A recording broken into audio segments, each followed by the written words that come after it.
อธิการพระภิกษุสามเณรเจ้าจุโตนจุองค์กุวัดวาอารามพร้อมถึงสำนักสงฆ์เจริญปอนเจริญปอนมายังบรรดาปออกไม่ออกศรัทธาตันสาธุชนคนดีทั้งหลายบ่ว่าจะเป็นปอหลงแม่หลงปอลุงแม่ป่าปีป่าหน้าเอาอาศรัทธาตีนจ้องห้องวัดเท่าแก่หนุ่มกำใจยิงต่างหลายอันเป็นกีฬานุปาถากสันนิบาลตันเข่ากูหอลังค่าเฮินเนาะตื่นจืนขึ้นมาแตกตื่นมื่นตามาก็มาฟั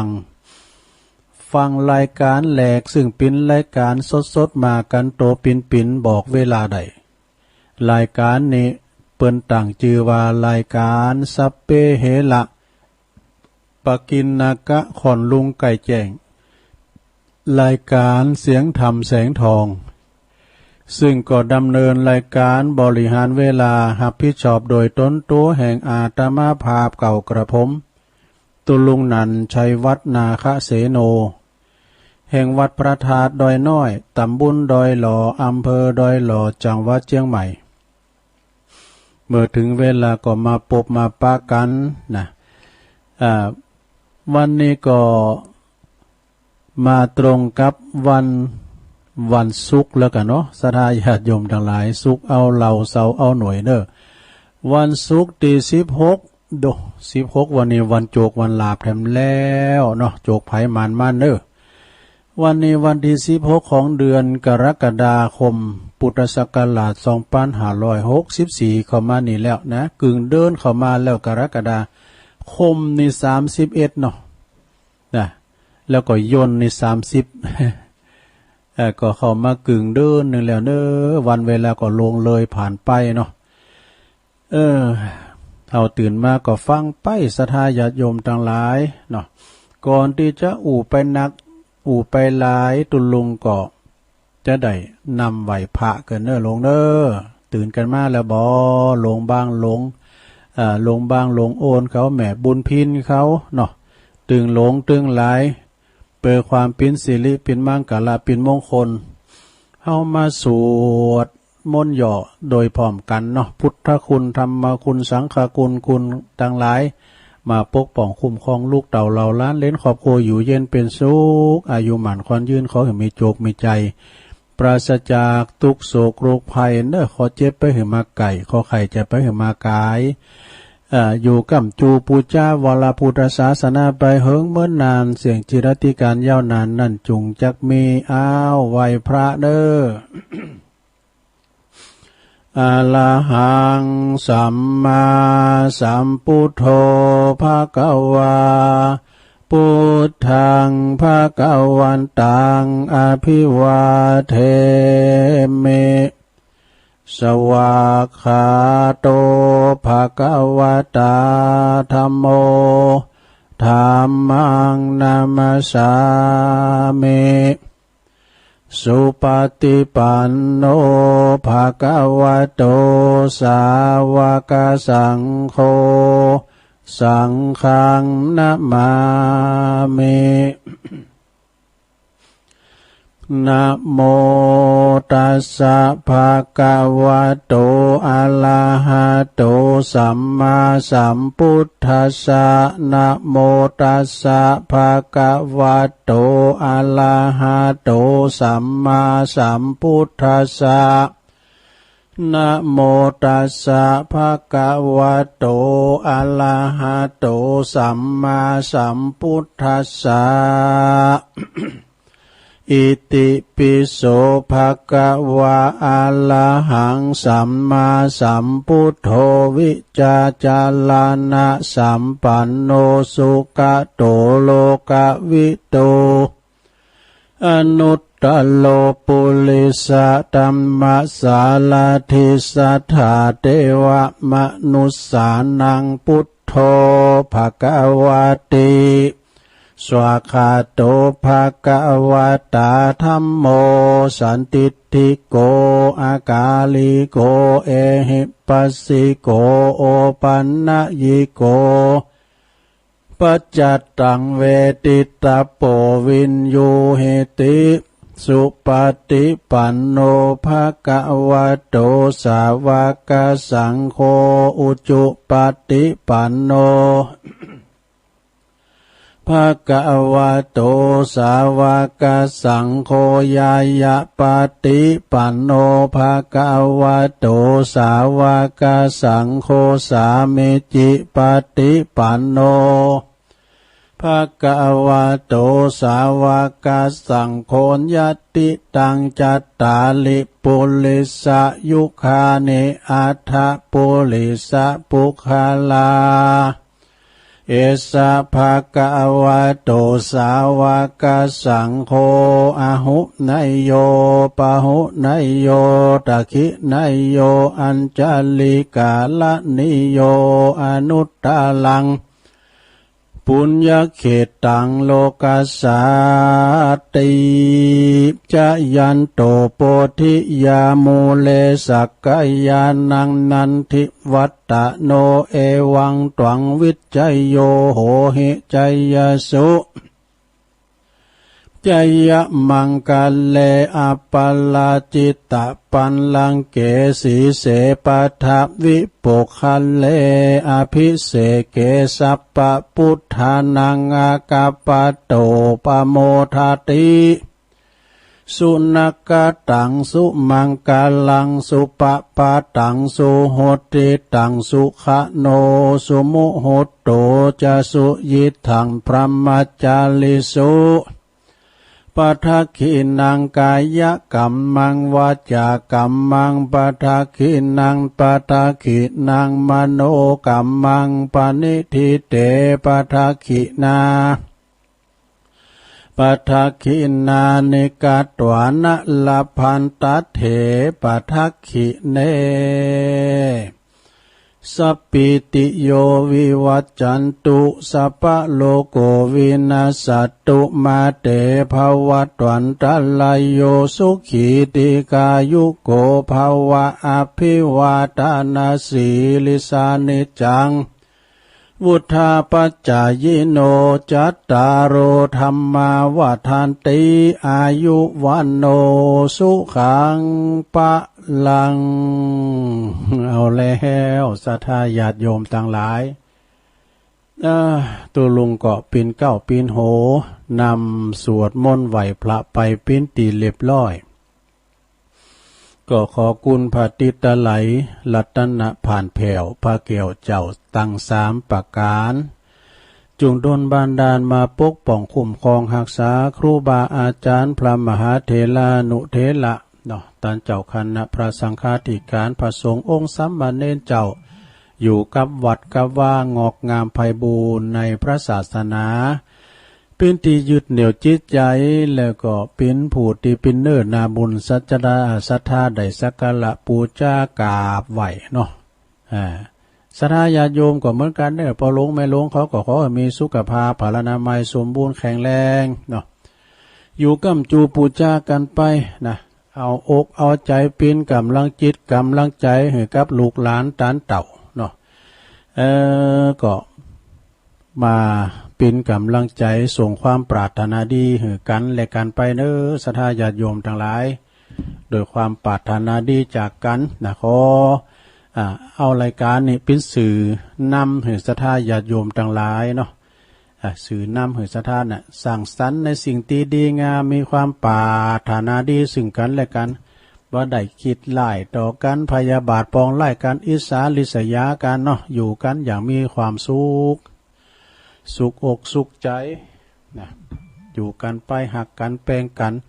ต่อไปตุลุงจะตั้งสถานีกันเนตีเปิ้นหับสัญญาณในรายการธรรมะในช่วงตี 3ถึงตี 5ให้กับประชาชนมีเก่าสถานีดังต่อไปนี้ขอบคุณสถานีวิทยุคลื่นพระพุทธศาสนาและวัฒนธรรมวัดฝายหินตำบลสุเตปอำเภอเมืองจังหวัดเชียงใหม่โดยเมตตาบารมีธรรมอาจารย์ท่านพระครูสมุวิสุวัตวรกิจโจนะเปิ้นก็ลิงก์สัญญาณไปปิ้นตีเรียบร้อยนะ FM 104.50 เมกะเฮิรตซ์เนอะ สถานีวิทยุคณะสงฆ์อำเภอฝางเนาะตั้งอยู่ที่วัดพระบาทอุดมน้ำบ่อสาวาสำนักวิปัสสนาโดยเมตตาบารมีธรรมในหลวงปู่พระครูมงคลวิสิทธิ์หลวงพ่อใหญ่เฮาเด้อเจ้าคณะอำเภอฝางมอบหมายให้กับท่านพระอาจารย์จำเริญโชติธรรมโมแห่งวัดสันโค้งอำเภอแม่อายแล้วขอบคุณตุปีอมรเทพอุปสันโตวงเล็บอุดเถินตุปีโจเนอะFM 100.25 เมกะเฮิรตซ์นะเมืองฝางดังชัดเจนสถานีวิทยุแดนดินถิ่นล้านนาตั้งอยู่บ้านโฮงโงตำบลนำบ่อหลงอำเภอสันป่าตอง FM 103.50 เมกะเฮิรตซ์โดยคุณรุจิสมบัติเงาคำปีไอไตโฮเฮาสถานีวิทยุธรรมะของชุมชนวัดห้วยตองซักเนื้อตำบลขวงเปาอำเภอจอมตอง FM 98.75 เมกะเฮิรตซ์โดยเมตตาบารมีธรรมอาจารย์ท่านพระครูวาปีวรมานิชและก็ท่านพระอาจารย์ชาวลิชัยวังโสขอบคุณนะครับเด้อสถานีวิทยุมนเสียงธรรมจากอำเภอแม่แจ่มตั้งอยู่ที่วัดบุพารามตำบลช่างเครื่องอำเภอแม่แจ่มเด้อ FM 106.25 เมกะเฮิรตซ์โดยเมตตาบารมีธรรมหลวงปู่พระครูมงคลวิสิทธิ์หลวงพ่อใหญ่มอบหมายให้ท่านพระประหลัดอุทัยเจ้าหน้าที่เชื่อมสัญญาณพี่น้องเมืองแม่แจ่มได้ยินแล้วเนาะแม่ขันแก้วทั้ง3สถานีวิทยุเน็กเนลเรดิโอ FM 96.75 เมกะเฮิรตซ์ตั้งอยู่ที่บ้านจงตำบลทุ่งกวาวห้างหุ้นส่วนจำกัดอนุสรณ์เรดิโออำเภอเมืองปานจังหวัดลำปางนะแล้วก็วิทยุชุมชนคนนาน้อยสุมาเนอะวิทยุชุมชนคนเหนือเขื่อนเนอะนะตั้งอยู่ที่บ้านดงดำอำเภอฮอดเนอะจังหวัดเชียงใหม่ FM 90.75 เมกะเฮิรตซ์เนอะแผ่พายขยายเสียงไปตั้งอำเภอดอยเต่าแล้วก็สถานีวิทยุเพื่อการศึกษาและพัฒนาอาชีพ R Radio Network FM 103.00 เมกะเฮิรตซ์อำเภอเมืองจังหวัดลำปางโดยคุณอนุพงษ์ตาจินะเนอะเจ้าของสถานีสุดท้ายสถานีวิทยุ R Radio Network FM 99.50 วิทยาลัยเทคโนโลยีและการจัดการกฟผ.แม่เมาะลำปางดูสถานีใหญ่ๆเนอะลงเนอะฟังกันอย่างจุใจนะฟังกันไปสถาจุดได้บอดก็ไหลหาเนาะโอ๊ตเอาปีหน้าได้ฟังดิจิตอลละเนาะไม่ต้องใจเสา อยู่ไหนก็ได้ฟังอยู่ทำอยู่หู้ก็ได้ยินหมดอะเนาะวันนี้มาพบมาปะกันแล้วศรัทธาญาติโยมทั้งหลายวันนี้เป็นวันศุกร์เนอะศุกร์เอาเราเสาร์เอาหน่วยสุขอกสุขใจก็ขอให้มีความสุขแล้วก็มีความสุขกายสบายใจเนอะลงเนอะไปเกิด ยังไปต่างหนักต่างหลายนะก็เปิ้นก็ฟังกันหนักกันหลายส่งกระแสเสียงไปดังบันเกิดก็มีแม่ลงร้องเนอะแม่ลงร้องอุปนันท์ลงร้องบนฟังถึงวันบนฟังกันหลายตัวเขาโทมได้ดอกไปดังลงม้อยเด้อเนอะแม่บันเทิงคันทุลาลงม้อยนี่ก็เป็นคุ้นเก่าคุ้นแก่เดี๋ยวถ้า80ปลายเนาะส่งความปรารถนาดีเนอะลงม้อยแล้วก็ฟังกันหลายแม่บททับเลยพี่ไม้เขาก้าปากกอนเขาก้านี่แม่จันแก้วใจเลือนเขาก้าแม่จอนใจเลือนเขาก้าเนี่ยแม่เฮิรนแก้วนะแม่เฮิรนแก้วนั่นโอ้นี่ก็หุ้มกินหุ้มตานเท่าถ้า80ปลายเหมือนกันเนอะแม่เฮิรนแก้วคุ้นเก่าคุ้นแก่เนอะแล้วก็มีทำหลายท่านปีนั้นประสงค์นี่เป็นผู้นำบุญเนอะเอาคุณเฒ่าคุณแก่ไปกินไปตาเนี่ยปลาแก้วกิติวงศ์ด้วยเนอะอยู่โหโขอ่ะดอกจำไปกินไปตาโดยกันน่ะป่าสายศิลป่ามุนเขานี่แก้วซุกโยมรัชนีหน้ารัชนีคำพงเขานี่นะไปทางลุงเฮงด้วยเนอะปลามเฮา ปลามเฮงชัยอุปละอันนี้ก็ตักตายไปพี่น้องบ้านเกิดเนาะหน้านุงสูงซ่องตั้งป่าตั้งหน้าเอาอันนี้มาไว้กันเนอะสนะวันนี้ก็ตั้งอกตั้งใจจะเอาธรรมมาเตโดยนะแล้วก็มีนิทานพญาสุนัข พญานี่แปลว่าปิ้นใหญ่ผู้นำแห่งสุนัขพระพุทธเจ้าเปิ้นมาเสวยพระชาติปิ้นนั่นพญาม้าก็เดี๋ยวก็ลองฟังเนาะเอาอันนี้ก่อนเนาะฟังแล้วมันก็ตึงเบิ่มกายแต่คุณเฮาถ้าว่าไปไหนอยู่ดินไหนกูโพโตเมก็ตามถ้าว่าศรัทธาเสมอกันศีลเสมอกันปัญญาเสมอกันอยู่กันตลอดฝั่งถ้าว่ามันเสมอกันนะคนหนึ่งหักหนาวคนหนึ่งหักร้อนมันก็ไปอยู่กันได้เนาะอันนี้แปลว่าศีลเสมอกันจึงคบกันยืนยาวนี่มันจะแบบไหนเคยว่าแล้วนะคบคนแบบไหนก็เป็นคนแบบนั้นแต่กันเนาะตกหมูแห้งจังปีนแห้งคนเฒ่าปนช้อนตกหมูกาก็จังปีนกาเนาะแล้วก็พึ่งกับแมลงวันเนี่ยพึ่งกับแมงมุมเนี่ยนะเนาะมันพิจารณาเพราะพึ่งบ่เคยโจรแมลงวันไปตอมดอกไม้เลยเนี่ยแล้วก็แมลงวันก็บ่เคยไปกินน้ำหวานกับไปกินน้ำหวานในดอกไม้กับผึ่งเนี่ยมันถึงอยู่กันโซนต่างโซนกระแสกันถ้าเฮาอยู่กับคุณใจกว้างเฮาก็จะมีสังคมที่กว้างขวางยิ่งขึ้นแต่กันเนาะถ้าเฮาอยู่กับนักปราชญ์นี่ผู้ฮู้โดนะนักปราชญ์บัณฑิตผู้ฮู้โดเฮาก็จะมีความฮู้ยิ่งขึ้นไปนะลุงนะถ้าเฮาอยู่กับคนบุญเฮาก็จะเกิดมีจิตเมตตามากยิ่งขึ้นเนี่ยเพราะว่าคุณบุญนี่ก็จะโจกันไปกินไปตานะกันเนาะถ้าเฮาอยู่กับคุณกล้าหาญเนาะเฮาก็จะเป็นคุณแข็งแกร่งมากยิ่งขึ้นนี่ถ้าเฮาว่าเฮาอยู่กับคุณมองโลกในแง่ดีนะคุณเฮาก็จะอยู่มีความสุขยิ่งขึ้นไปนะคุณเฮาในถ้าว่ามองโลกในแง่ดีเนี่ยมันจะดีโมดัชดาญาโยมนะบ่ตอดตานไผบ่ปะโทงไผมองโลกในแง่ดีถ้าหากว่าเฮาอยู่กับถ้าเฮามีศีลเสมอกันก็อยู่กันไปได้ตลอดแน่ถ้าเฮาบ่มีศีลเสมอกันก็อยู่รวมกันบ่ได้แต่กันเนาะแต่ว่ามกศีล5ศีล8นี่อยู่ด้วยกันได้อยู่กันเนาะแล้วก็ต้องโพกเดียวกันอู่เลิงเดียวกันถึงจะอยู่กันได้เนาะอู่กันแบบเดียวกันนะแล้วก็ถ้าว่าคุณเฮาถ้าว่าละอ่อนเนาะมันซอฟเว่นมันก็จะไล่หากลุ่มรถซิ่งนะเนาะเด็กแว่นเลยนะ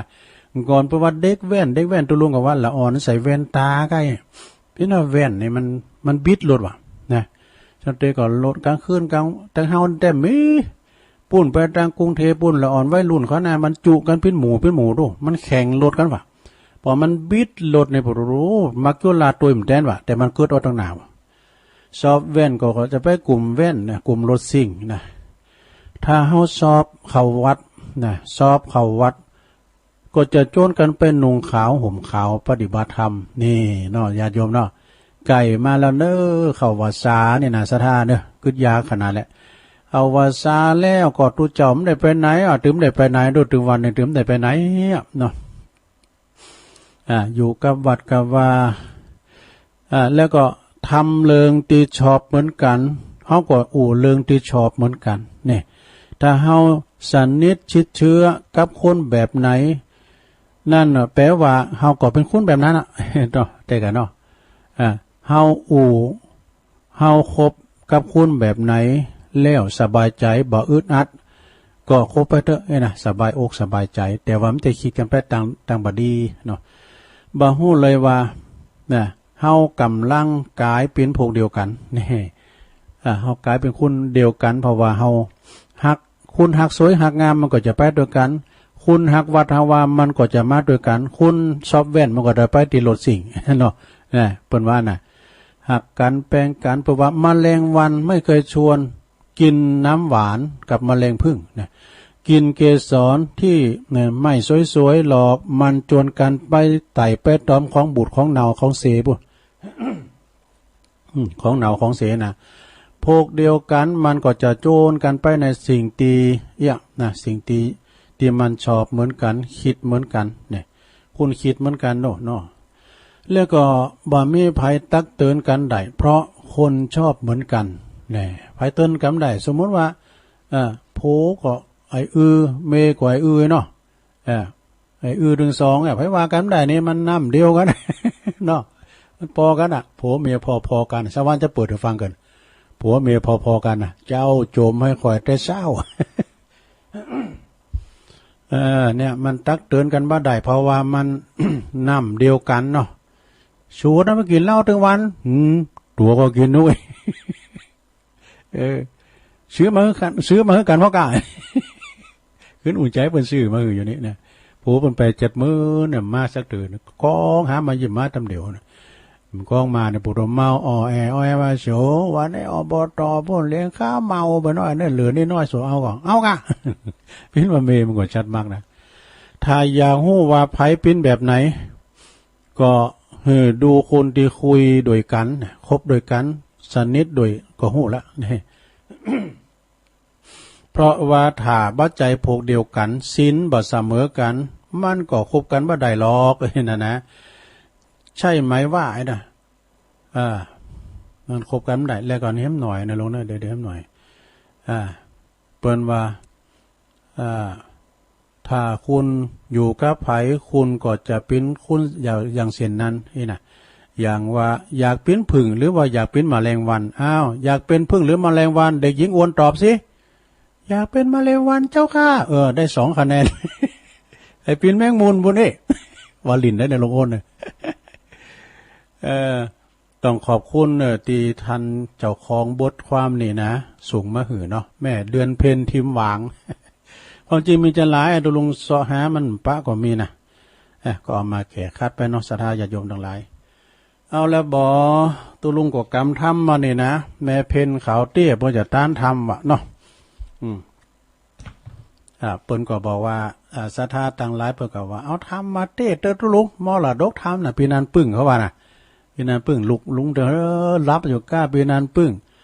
แต่ปอนั้นสายันนี่เปิ้นตื่นเจ้าฟังกูเจ้าเลยท่านพระคุณเจ้า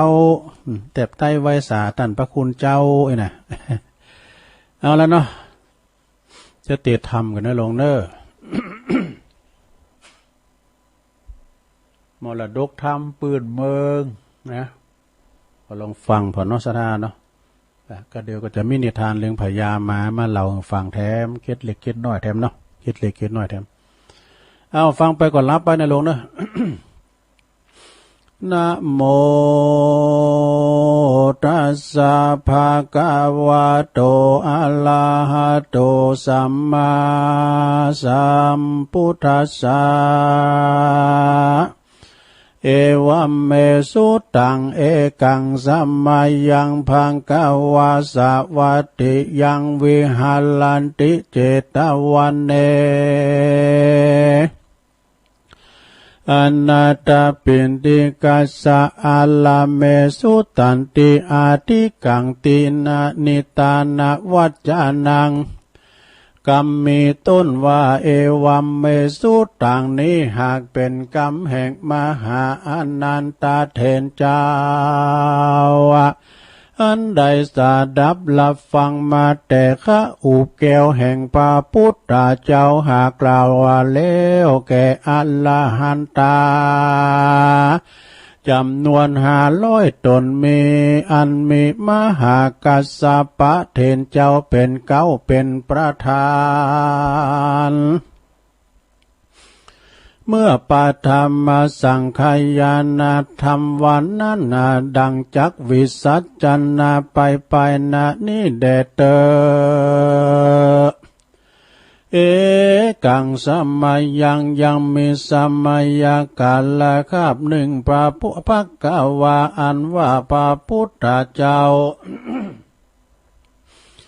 ก็สถิตสำราญอยู่ในป่าเจตวันอารามอันในอนาถปิณฑิกษัตริย์ถวายเป็นทานที่ไกลเมืองสาวัตถีลาจตานีก็มีแลตินั่นก็ยังมีพราหมณ์ผู้หนึ่ง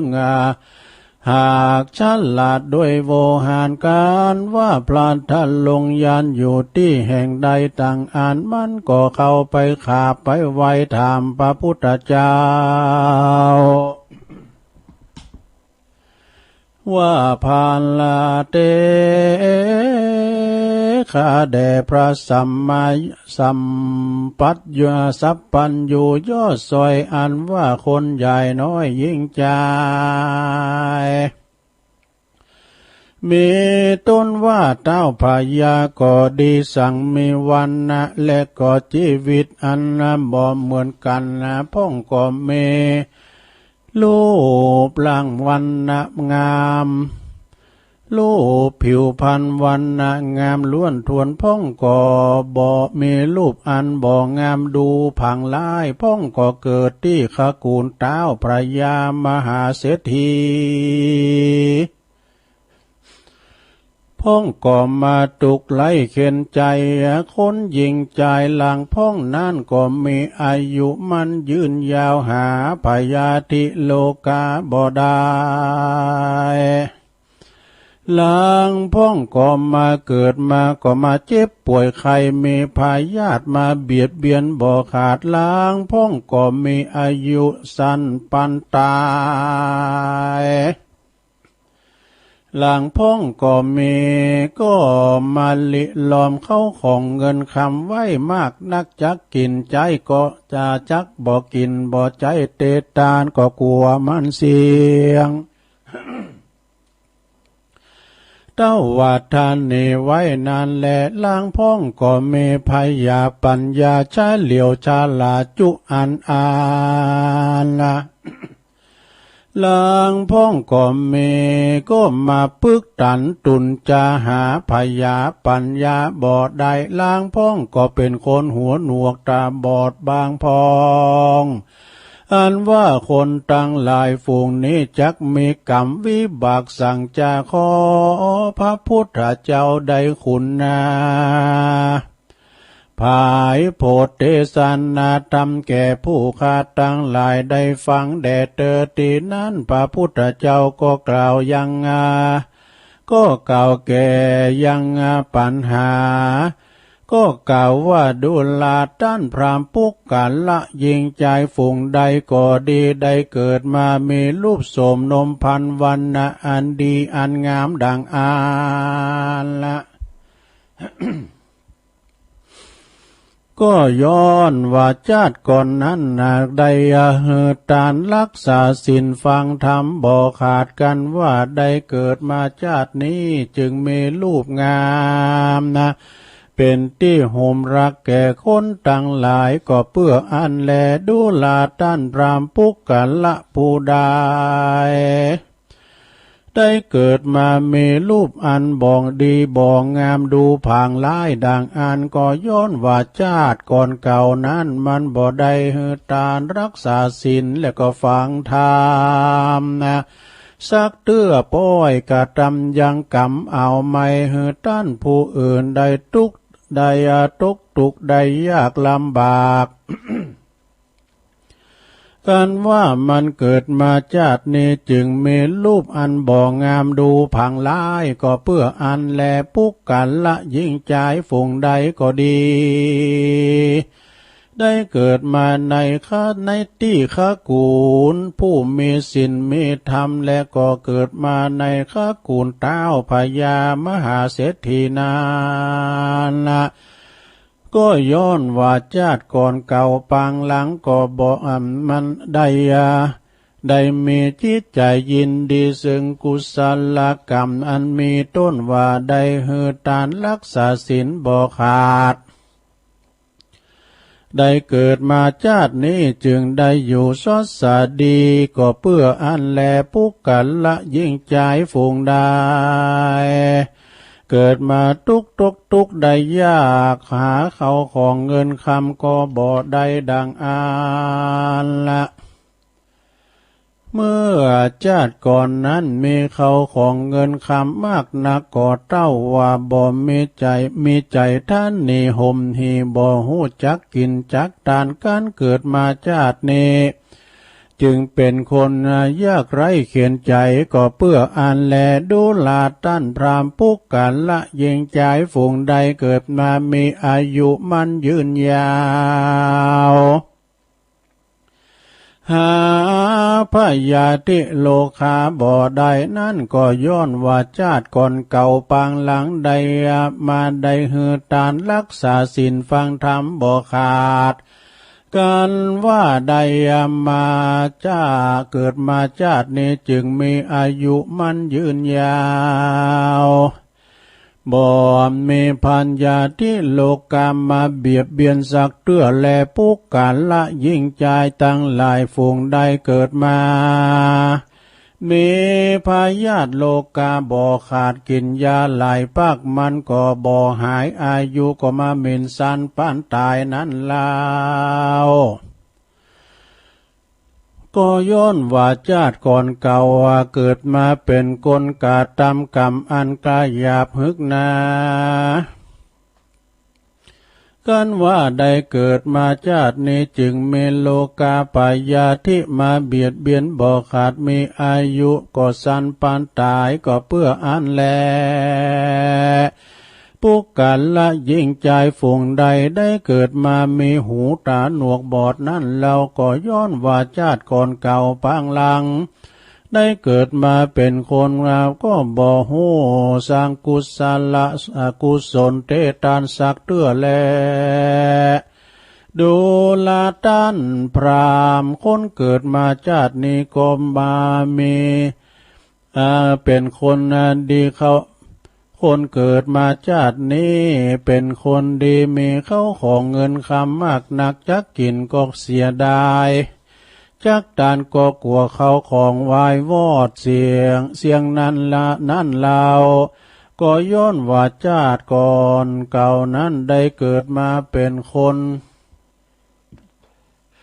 มีเขาของเงินคำมากนักเต้าว่าท่านเนบ่รู้จักกินจักดานได้เอาเขาของเงินคำนั้นไปฝังไว้ที่จอมปลวกใหญ่เมินมา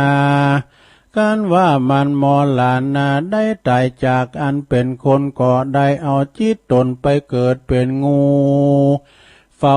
อยู่จูยังจอมปลวกอยู่เมินนานหลายชาติกันกรรมเวรเสียงขาดก็ได้มาเกิดเป็นคนนี้เกิดมาเป็นคนชาตินี้แม่นจักมีเขาของเงินคำสัมปติมากนักหนาก็บ่อาจจักกินจักบริโภคใดจะแลผู้กันละยิงใจฝูงใดได้เกิดมามีพยาปัญญาจะเหลียวฉลาดดังอันก็ย้อนว่าชาติก่อนเก่าได้สร้างยังกุศลบุญมากนักมีตนว่าหือตานรักษาศีลแล้วก็ฟังธรรมบ่ขาดกันว่าได้เกิดมาชาตินี้จึงมีพยาปัญญาเลี่ยมแซวมากนักแลผู้กันละผู้ใดเกิดมาเป็นคนป้อยหาพยาปัญญาบ่ใดก็ย้อนว่าชาติก่อนเก่าได้ลาสาป้ามาดบ่ได้รักษาศีลฟังธรรมได้เกิดมาชาตินี้จึงหาพยาปัญญาบ่ใดก็เพื่ออันแลผู้กันละยิงใจฝูงใดไม่ใจหยาบจักมักงากาตำบาปกรรมบาปกาสิ่งเดียวการว่าใดตายจากเมืองคนก็ย่อมเอาตนไปสู่ยังที่อยู่อาบายทั้งสี่ก็มีนรกเป็นตนแลดูลาตันพรามผู้กันละยิงใจฝูงใดมีใจใส่ชื่นจอยชื่นจ่อประกอบแต่ตั้งดีมีหือตานรักษาศีลฟังธรรมเว้นจากกรรมตั้งหาการว่าตายจากตายพรากนา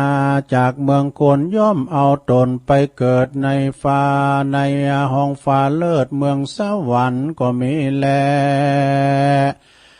พระกาวาอันว่าพระพุทธเจ้ากันว่าได้สำแสดงพระธรรมเทศนาดวงพระเสริฐนี้แล้วพรามก็ไม่ใจผ่องแผ้วชื่นชมยินดีก็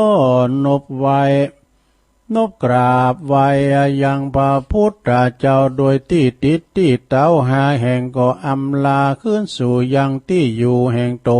นก็มีวันนั้นแล พระพุทธเจ้าก็กล่าวว่าภิกขเวดุลาภิกขุต่างหลายปุกกัลละยิงใจภูมิพยาจักพาธนาเอายังสุข3 ประการ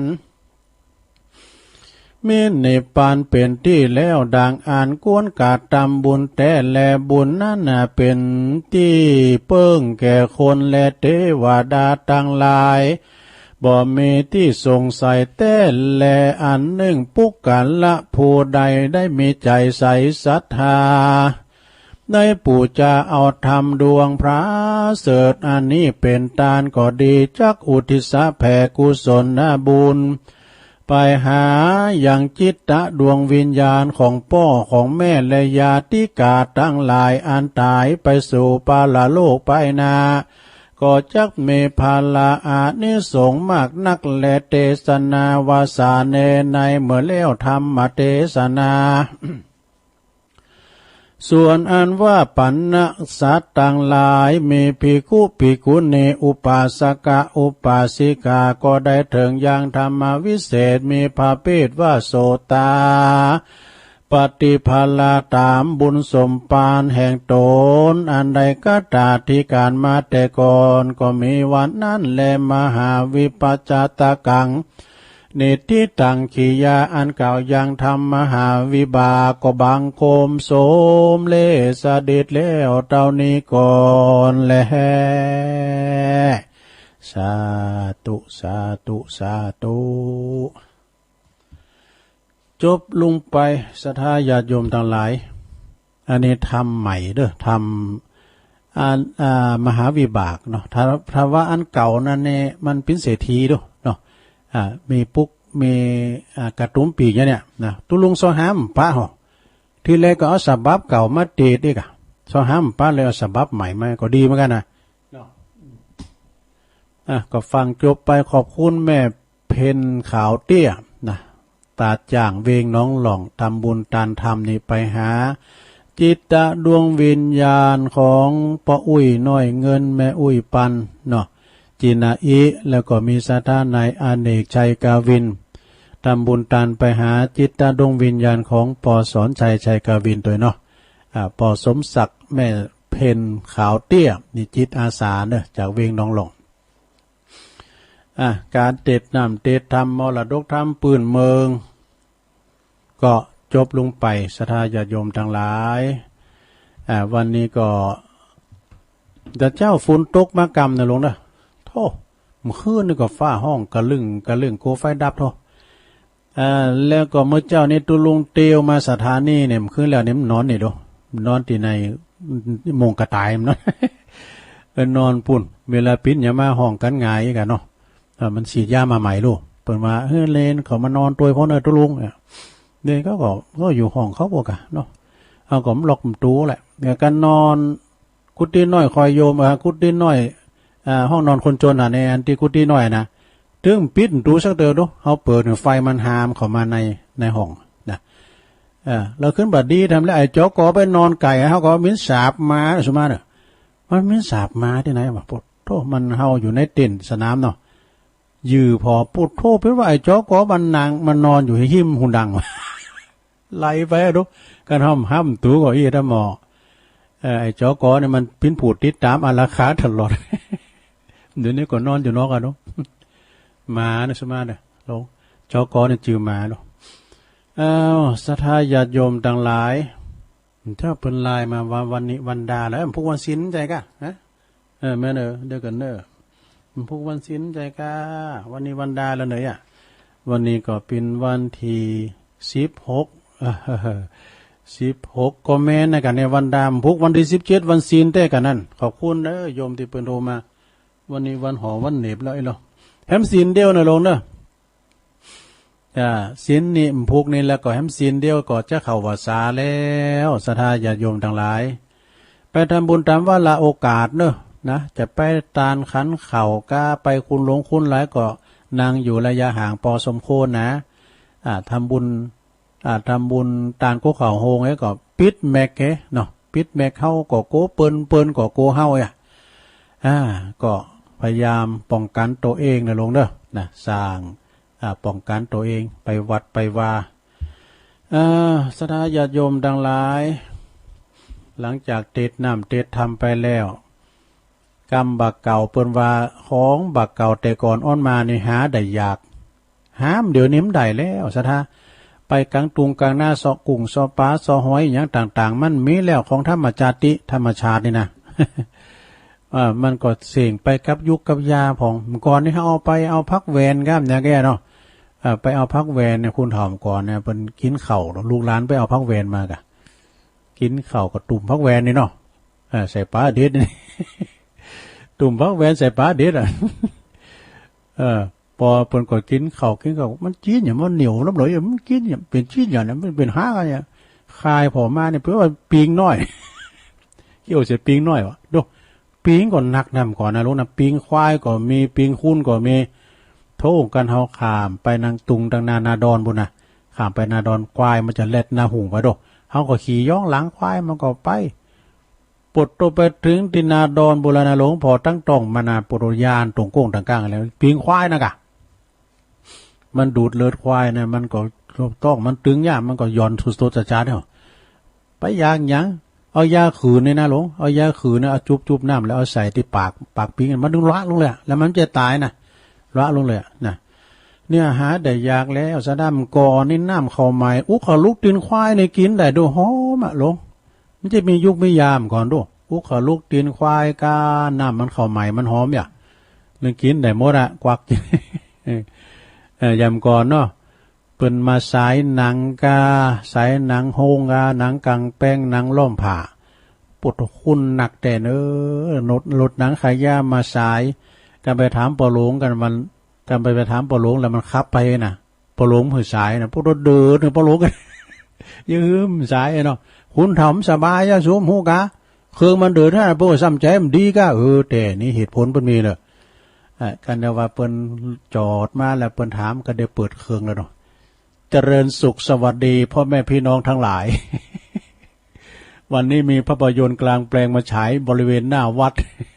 กินข้าวน้ำข้าวแรงแล้วก็เอามาดูกันนังขายยานี่จำเตือนมันก็จุคุณเหมือนกันโดขายยาถ้าผมขายหมดโต๊ะเนี่ยนะพรุ่งนี้ผมใช้1 คืนนี่รุ่นกันนี่บอกยกมือแล้วฉายไฟ เดี๋ยวนี้มีอะไรล่ะสนะมี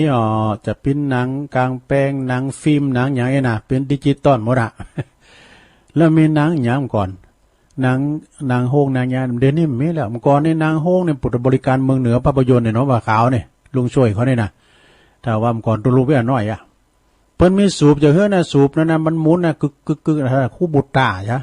แล้วเปิ้นมีถังน้ำมัน200 ลิตรนะเปิ้นเนี่ยตักน้ำใส่ติ๋มนั่นเปิ้นก็บอกเนี่ยถ้าไผ่ตักน้ำให้เต็มน้ำบุ้ยจะน้ำแต่จะให้เข้าพอหนังฟรีไปตักใส่ของเปิ้นเนี่ยแล้วก็ ได้เข้าพอหนังฟรีอะเนาะเดี๋ยวนี้มันไม่มีอ่ะซะนะมันก่อนนี่มันมีหนังแล้วเดี๋ยวนี้มันมีโทรทัศน์นี่โทรทัศน์มาขาหนังกลางแปลงเฮ้เดี๋ยวนี้หาดูได้ยากแล้วเนาะแล้วโทรทัศน์เดี๋ยวนี้ก็มีมือถือทำแล้วซะนะมือถือทำลายกูสิ่งกูอย่างทำลายทีวีเนี่ยแล้วก็มือถือก็ยังทำลายไปทางคอมพิวเตอร์เนี่ยมันมีอยู่ในมือถือหมดอ่ะย่อโลกมาอยู่ในฝ่ามือมีหันหมดซะนะเปิ้นธุรกรรมตั้งการเงินน่ะโอนเงินโอนคำก้ามอย่างนี้ใดหันโมดมือถือน่ะโทษของติบแต่น่ะเดี๋ยวไม่รู้เขาโทรมาเนี่ยของติบแบบนี้น่ะหูติบหรอกนะนอกจากนั้นมือถือยังทำลายนาฬิกาด้วยเนี่ยก่อนนี้มีนาฬิกาไซโก้หรอกใส่แขนใส่อย่างนี้นะไม่อามเนี่ยบทยกมือถือพอก็เดียว8 โมงปลายแล้วเนี่ยมันมีในมือถือกันหมดนะเวลาก็พระจะดูโดงก็พอโจกพอลาบก็พอเล็กนี่มีเนี่ยงดที่จะออกยังนี่มันบอกแหละนาฬิกากดตกลงไปมือถือยังไปขากล้องถ่ายรูปแถมนี่กล้องถ่ายรูปก่อนนี้กล้องถ่ายรูปมีฟิล์มเนาะโกดักเนี่ยโกดักนะเดี๋ยวนี้มีอันเป็นฟิล์มนะเบอร์จะมีในมือถือแล้วเพิ่นมาถ่ายเอาขอที่ค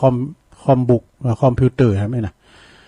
นอกจากนั้นมือถือก็จะไปขาเครื่องคิดเลขให้หมอแน่ลูกคิดนะก่อนนะต๊อบแทบมันมีหันหมด มามันมีที่ในมือถือหมดเครื่องคิดเลขนอกเหนือจากนั้นเนี่ยมือถือยังไปขากระจกเงาสองแวนนะมันมีเงาโดดๆซะนะเขาแยงแวนในมือถือก็ได้ตุลุงก็เลยแยงพอแล้วแต่พินว่าเฮานี่จัดงามรู้อ่ะแล้วนอกจากนั้นมือถือยังไปทำลายอย่างแถมซะนะหนังสือพิมพ์ก็มันมีข่าวสารอย่างต่างๆมันมีในมือถือหันหมดอ่ะซะนะหนังสือพิมพ์ก็เลยขายเหมือนปอมนนะปีนี้หรอกนอกจากนั้นแล้วมือถือก็ยังไปทำลายเครื่องเล่นเกมตู้เกมแถมแต่อ่อนนะพุทธพรเน้นเขานะพุทธโอ้มันเราควันเน้นมามันนึงกลุ่มหน้ากลุ่มตาเอาจริงเอาจังนะเขาจะขึ้นอ่ะเขาเห็นออนไลน์เอาไปใจขึ้นได้มันมีหันยังก็ฮะเนาะเล่นเกมก็อ่ะนอกจากนั้นแล้วศรัทธาญาติโยมต่างหลายโทรศัพท์มือถือยังไปทำลายยังแถมโทรศัพท์บ้านเนี่ย053น่ะ052 053นะโทรศัพท์บ้านนะก่อนเนี่ยที่โต๊ะตัวลุงเนี่ยนะมีมือถือดูมีมือถือค่ะมีโทรศัพท์บ้านเนี่ยนะโอ้แม่สวยไล่ป่าสวยไล่กิติวงศ์ก็ได้ป่าสวยไล่นำดิบหน่อยเพราะนั่นคือจะหลายเอามาปิ้นติโซมาเนาะเอามาโซแต่ของดีนะมันใจได้อยู่นะปองว่าตัวลุงบัดเดี๋ยวนี้ยังใจโทรศัพท์แบบนี้ได้กะเอาไปโชว์อย่างไปทำลายโทรศัพท์บ้านแถมมดมาเดี๋ยวดิติวัดเนี่ยก็ใจมือถือนี้ก็เดี๋ยวเปิ้นโทรมาขอมือถืออันนี้นะขอมือถือเนี่ยมันก็ดีอย่างนึงเพราะว่ามันชัดเจนดีเนาะแล้วก็นอกจากนั้นเนี่ยโทรศัพท์มือถือยังไปทำลายเครื่องบันทึกเสียงด้วยเนี่ยโทรศัพท์ในบันทึกเสียงได้นะหลวงนะบันทึกเสียงได้นะอย่างเสียงน้ำเสียงท่าเขาจะบันทึกก็ได้เนี่ยแล้วก็นอกจากนั้นเนี่ยมือถือโทรศัพท์มือถือยังไปทำลายอย่างแถมหลงทำลายไฟฉายเนี่ยก็มองไปห้องน้ำเนี่ยหลงเขาเปิดไฟมานะไฟมันมีหรอกแจ้งเจ้าทีแหละหันอ่านหนังสือได้นะมีไฟในตัวโทรศัพท์มือถือเนี่ยนะนอกจากนั้นโทรศัพท์มือถือยังไปทำลายอย่างบัตรประชาชนดูบัตรประชาชนนี่นะก็ถ่ายไปควับนี่ก็ถึงหัวนี่เนาะแล้วนอกจากนั้นโทรศัพท์มือถือยังทำลายอย่างนะทำลายปฏิทินนี่แล้วปฏิทินแขวนนี่นะแล้วก็นอกจากนั้นมือถือยังทำลายอย่างสายตาตุลุง ยังดีอยู่ทำลายสายตาพอพิ้นตือแล้วมันยังไปทำลายอย่างแถมมือถือเนี่ยนะทำลายกระเป๋าสตางค์ตุลุง กันมีก็พร้อมได้จ้ะมันเป็นอย่างนั้นเนาะสดาอันนี้เอามาแจมกันฟังกับของดีๆของท่านพระมหาเสาแก้วหน่อยนี่นะตุลุงก็จดกำบนไว้เอามาเผยแผ่ขยายให้ศรัทธาได้ฟังแถมนะเนาะฟังกันไปศรัทธาญาติโยมเดี๋ยวกันเนอะเอานี่มาวาทำกำหนึ่งเกินจะตุลุงจะเล่านิทานแล้วนะลงเด้อนิทานนี่ก็ตัวหนังสือมันก็น้อยมันเป็นตัวหนังสือมันเก่าด้วยนะเนี่ยว่าตุลุงมันเกิดแล้วก็เนี่ยนิทานมือถือวันพระใจมันพุทโธผมมาอู่กับมือถือมีนิทานมือถือก็มีตุลุงก็กังฮะนิทานเรื่องพญาสุนัขเนี่ยพญาม้าเนาะพระพุทธเจ้าเขาเนี่ยเปิ้นเสวยพระชาติปิ้นกูอย่างนะปิ้นนกแขกเต่าปิ้นพญากวางปิ้นพญาวานอนปิ้นพญาสุนัขอันนี้ปิ้นพญาสุนัขเนี่ยปิ้นมาหมดอ่ะพระโพธิสัตว์เจ้าเนี่ยเปิ้นมาเสวยพระชาติปิ้นพญาแห่งสุมาเนาะปาปิ้นน้องเจ้าบ้านพญาม้าเนาะพญาสุนัขนี่นะอาทิเตกาเลกิละดังได้ยินมาในกาละลงเมินจ้านานมาแล้วเนาะ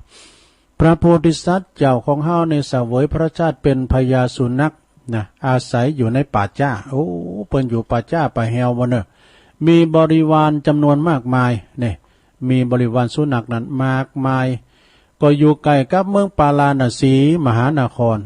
เมืองปาราณสีนี่ฉบับได้ก็ปาราณสีย่างมาได้ ปาราณสีนี่มันเป็นนครเมืองใหญ่เนาะเอกติวสังยังมีอยู่หันวันหนึ่งเนอะพระเจ้าปาราณสีในเสด็จประพาสไปชมสวนอุญญาณเนี่ยโดยราชรถของเปิ้นเนี่ยมันอยากจะเป็นล่อสถานสมัยนั้นนะล่อนี่มันจะมีหนังควายก็ฮะเนาะหนังควายพองตีเปิ้นเอาวันมาแฮดที่แอกล่อนะตุลุงยังจำได้ก่อนตุลุงมีล่อ เอามาแฮดที่แอกล้อนะแล้วก็มันบิดไปบิดมาแต่ดงโง่กันมันเย็นกันนะมันบิดไปบิดมาได้นะเอาไว้ห่มตีล้อที่แอกล้อนะขั้นเวลาเย็นก็เสด็จกลับไปสู่พระราชวังนะนายสารถีเนี่ยคุณขับล้อเนี่ยนะก่อนนำเอาล้อเนี่ยไปไหวหน้าพาลานนะหน้าพาลานครั้นเพลงลาคำเนี่ยคำคืนมาฟูนตกฟูนตกมาก่อนหนังกองมันก็ไกลนี่เนาะหนังกองเนี่ยนะหนังกองเนี่ยก็คือนางควายนางโง่เนี่ยกะนะเปิ้นเอาขินนางกองก้าเนี่ยเปิ้นอันนี้เปิ้นมามัดแอกล้อเนาะแอกล้อปรากฏว่าคือนันสุนักต่างหลายเนี่ยตีเล่งไว้ในวังนะมันจะหมาป่าจ้านะมันจะหมาพระโพธิสัตว์เจ้ามาในวังนี่มาจั่นผู้ดีดูนะมาเปิ้นเล่งพุทโธมาเนี่ยมันจะมาดีนะลงเปิ้นหักแล้วลูกกันลูกหักแล้วบอกแล้วแม่กันนะพุทโธกันเวลาเจ็บปิ้นอย่างมาหน่อยนี่นะเอาไปโฮงยาหมาเนาะโฮงยาหมาก็มีนะลงตุลุงก็เอาบัตรตูนี่ไปกับก่อนนะยามันตัวน้อยอยู่ห้องน่ะเสียงสองปั้นกันเนี่ยตูนนี่นะการ์ตูนเนี่ยเรื่องก็เวลาว่าโฮงยาหมาเนี่ยมันแปลงลูกไปก็หักมาแต่เนอเอาข้าวเอาน้ำเพื่อกินไม่ไอ้จอกอเขากันเนี่ยนะอดทนเวลาแม่มสบายเนี่ยปะโถล้าเอาไอ้แม่ไปโฮงยาเอาไปที่คลินิกกันป่ะแม่บ่สบายนะยาพารามีฮะยากินก็กินพยาพาราได้เนาะวาลินได้เนี่ยแล้วก็ปรากฏว่าสุนัขต่างหลายปีตีเลี้ยงไว้ในวังนะมันสาบหนังเนาะสาบหนังตีแอกล้อนะแอกราชรถนะแล้วอันเปิ้นเอาห่มไว้นะมันเอามากินเป็นอาหารหมดป่ะโอ้มาในวังนะขั้นลุงเจ้านายสารถีก็มาพอโอ้เมียแอกล้อเตียนหนังงันเห็ดแอกล้อนะมันกินหมดก็เลยไปกราบทูลพระราชาว่าคืนตีเลี้ยวมาเนี่ยนะปรากฏว่าสุนัขเขามากินหนังแต่เตียนหุ่มที่แอกล้อหันหมดนะแอกราชรถตินหันว่ามากินเป็นอาหารหมดนะพระราชาก็เลยสอบสวนได้สั่งการไปทรงพระกิ้วพิโรธทรงพระพิโรธก็รับสั่งเหือนไปฆ่าสุนัขหมดดูโอ้โหดร้ายไปสั่งฆ่าสุนัขก็คือหมานะหลงจักสั่งฆ่าหมาตั้งหลายตายหมดนอกราชวังบนน้ำใจในวังเนี่ยดูไปฆ่าหมาไปเหี่ยวบนน่ะดูพอแล้วพอกับสำเดินนะหมามันคบเป็ดคบไก่เปิ้นตังนอกสถานดีบนน่ะมาบนนี้บดีใบบดีเง่าสุมาน่ะบดีใบบดีบอดมาคบเป็ดพวกเนี้ยน่ะมันเป็นหมาภายน่ะสงสัยมาวัดบ้าแน่เขามาวัดไปแล้วนี่ ก็มาวัดอยู่ดีเต้ๆนี่ราชบุรุษทั้งหลายก็ทำตามคำสั่งเนอะไปฆ่าสุนัขทั้งหลายตายเสียเป็นจำนวนหนักว่ะนะโพธิสัตว์โตชานาติฝ่ายพระโพธิสัตว์เจ้าเนาะที่เป็นเสวยพระชาเป็นพญาม้านั่นนะเมื่อหูวายาต่างหลายปาการตายเสียเป็นจำนวนมากมายมีราชภัยดุภัยของพระราชาเปิ้นอาญามาติงแล้วไปฆ่าบริวารของพญาสุนัขตายไปเป็นจำนวนหนักพระองค์ก็จึงดำริในใจเนาะพญาม้าดำริในใจว่าเฮาควรจะไปสงเคราะห์หมู่ญาติโดยการไปปราศจากความตายน่ะเพิ่นตายไปจะหลายเลยเนาะพญาม้าก็จึงระลึกถึงบารมีระลึกถึงบารมีที่พระองค์ได้สร้างมานะก็เจริญซึ่งเมตตาแผ่เมตตาไปหาแก่พระราชาแล้วก็ราชบุตรทั้งหลายแต่เป็นมนุษย์เป็นข้าราชการนะแผ่เมตตาไปขั้นแล้วพระองค์ก็เลยทรงคมนาการออกจากป่าจ้าไปในพญาม้าไปเจรจาเป็นทูตเจรจาเข้าไปเฝ้าพระราชาในพระราชวังในราชวังหลวงคนทั้งปวงก็มีจิตใจที่ว่าบัพปทุสลายแก่พญาม้าเป็นอย่างใดนะ ด้วยอำนาจเมตตาของพระโพธิสัตว์เจ้าราชาตังที่สวาพญาพระเจ้าปาราณสีนะพญาเจ้าเมืองปาราณสีทอดพระเนตรหันพระโพธิสัตว์เจ้าจึงมีพระราชองค์การตรัสถามกิจจาพญาสุนัขทำพญาสุนัขทำอาหารทำการเข้าหลบเนอะทำการเข้าหลบแล้วก็ถามทูลว่าถามทูลว่า ตุลุงก็ฟ้าอู่โกปลูอู่ก็ถามทูลว่าก่อนอันเดียวกันนะก็เลยทูลว่ามหาราชานะข้าแด่พระองค์ผู้ทรงคุณอันประเสริฐพระองค์ทรงรับสั่งให้ฆ่าสุนัขทั้งหลายหรือนะพระราชาก็ตรัสตอบว่าเฮาเป็นผู้ที่สังฆาทั้งนั้นเนาะโดยสุนัขทั้งหลายเนี่ยมันมากัดเอาหนังที่แอกล่อแอกรถที่ห่มรถนะพญาม้าจึงถามไปถามว่าพระองค์ตรัสสั่งให้ฆ่ามดโดยการหรือเนี่ยพระราชาจึงบอกว่าเฮาฮับสั่งให้ฆ่าแต่สุนัขตีมีโตดตีบ่มีโตดเฮาก็บ่สั่งฆ่าเด้อสุนัขตีอยู่ในราชวังได้รับสั่งให้ฆ่าไหมนะพญาสุนัขเลยทูลถามนะสั่งฆ่ากับหมาป่าเหี่ยวกะหมาในวังฆ่ากะนะไปทำนองนั้นนะพระองค์ทรงหู้หรือว่าสุนัขพวกใดที่มันมาทำที่มีโตดแล้วก็มาที่บ่มีโตดนะสุนัขมันมีสองพวกในวังก็มีที่ป่าเจ้าก็มีแล้วพวกใดที่มีโตดและมีโตดนะพระราชาจึงตรัสว่านะชานาติเฮาบ่ฮู้เลยว่าสุนัขตัวใดที่มีโตดหรือบ่มีโตดเนี่ยพญาสุนัขจึงทูลว่าเมื่อว่าพระองค์ยังบ่ฮู้โดยได้รับสั่งฆ่าสุนัขทั้งหลายโดยพลาการข้อนี้ยังบ่สมควรเพราะว่าเพราะเป็นฉันทคติเนี่ยเป็นฉันทคติธรรมดาเป็นมหากษัตริย์แล้วยอมจะอยู่ในทศพิธราชธรรม10ประการกะต้องไตรตรองนะต้องพิจารณาดูก่อนโดยเหตุผลไปว่าเฝ้าสั่งการไปเถอะแล้วอันที่ตายก็ตายฟรีนี้เนาะไผมีตัวไปตกตัวเสเปิ้นไปขาเปิ้นตายฟรีนี่เนี่ยแล้วหมู่ที่ตายฟรีแล้วพี่น้องเปิ้นว่าปราศจากโทษนี่เปิ้นว่าปราศจากมีปราศจากอคติทั้ง4นะฉันทาคติทำโดยความชอบใจของตนหนึ่งโทสาคติทำโดยความโกรธหนึ่งโมหคติทำโดยความหลงหนึ่งพยาคติทำโดยความโกรธหนึ่งเนี่ยเมื่อบุคคลสารเสียซึ่งอคติคติทั้ง4นี้ขั้นรับขันธะสิ้นชีวิตไปแล้วก็ได้ไปเกิดบนสวรรค์ตังสุตาราชาพระราชาได้ฟังพระธรรมเทศนาแห่งโพธิสัตว์เจ้าก็มีพระทัยโสมนัสจมจืนหันษาวะจึงตรัสถามว่าดูก่อนท่านผู้มีปัญญาท่านหู้ลืมไม่ว่าสุนัขะตีนไหนที่มากินหนังเนี่ยพระโพธิสัตว์เจ้าก็เลยทูลบอกว่าสุนัขมันจะมีกับหมูป่าจ้าดูเนี่ยในวังก็มีนะสุนัขภายในก็มีภายนอกก็มีแล้วเฮาจะฮู้ได้ว่ามันกินนะคงสุนัขภายในเป็นแน่แต่นะพระองค์สงสัยก็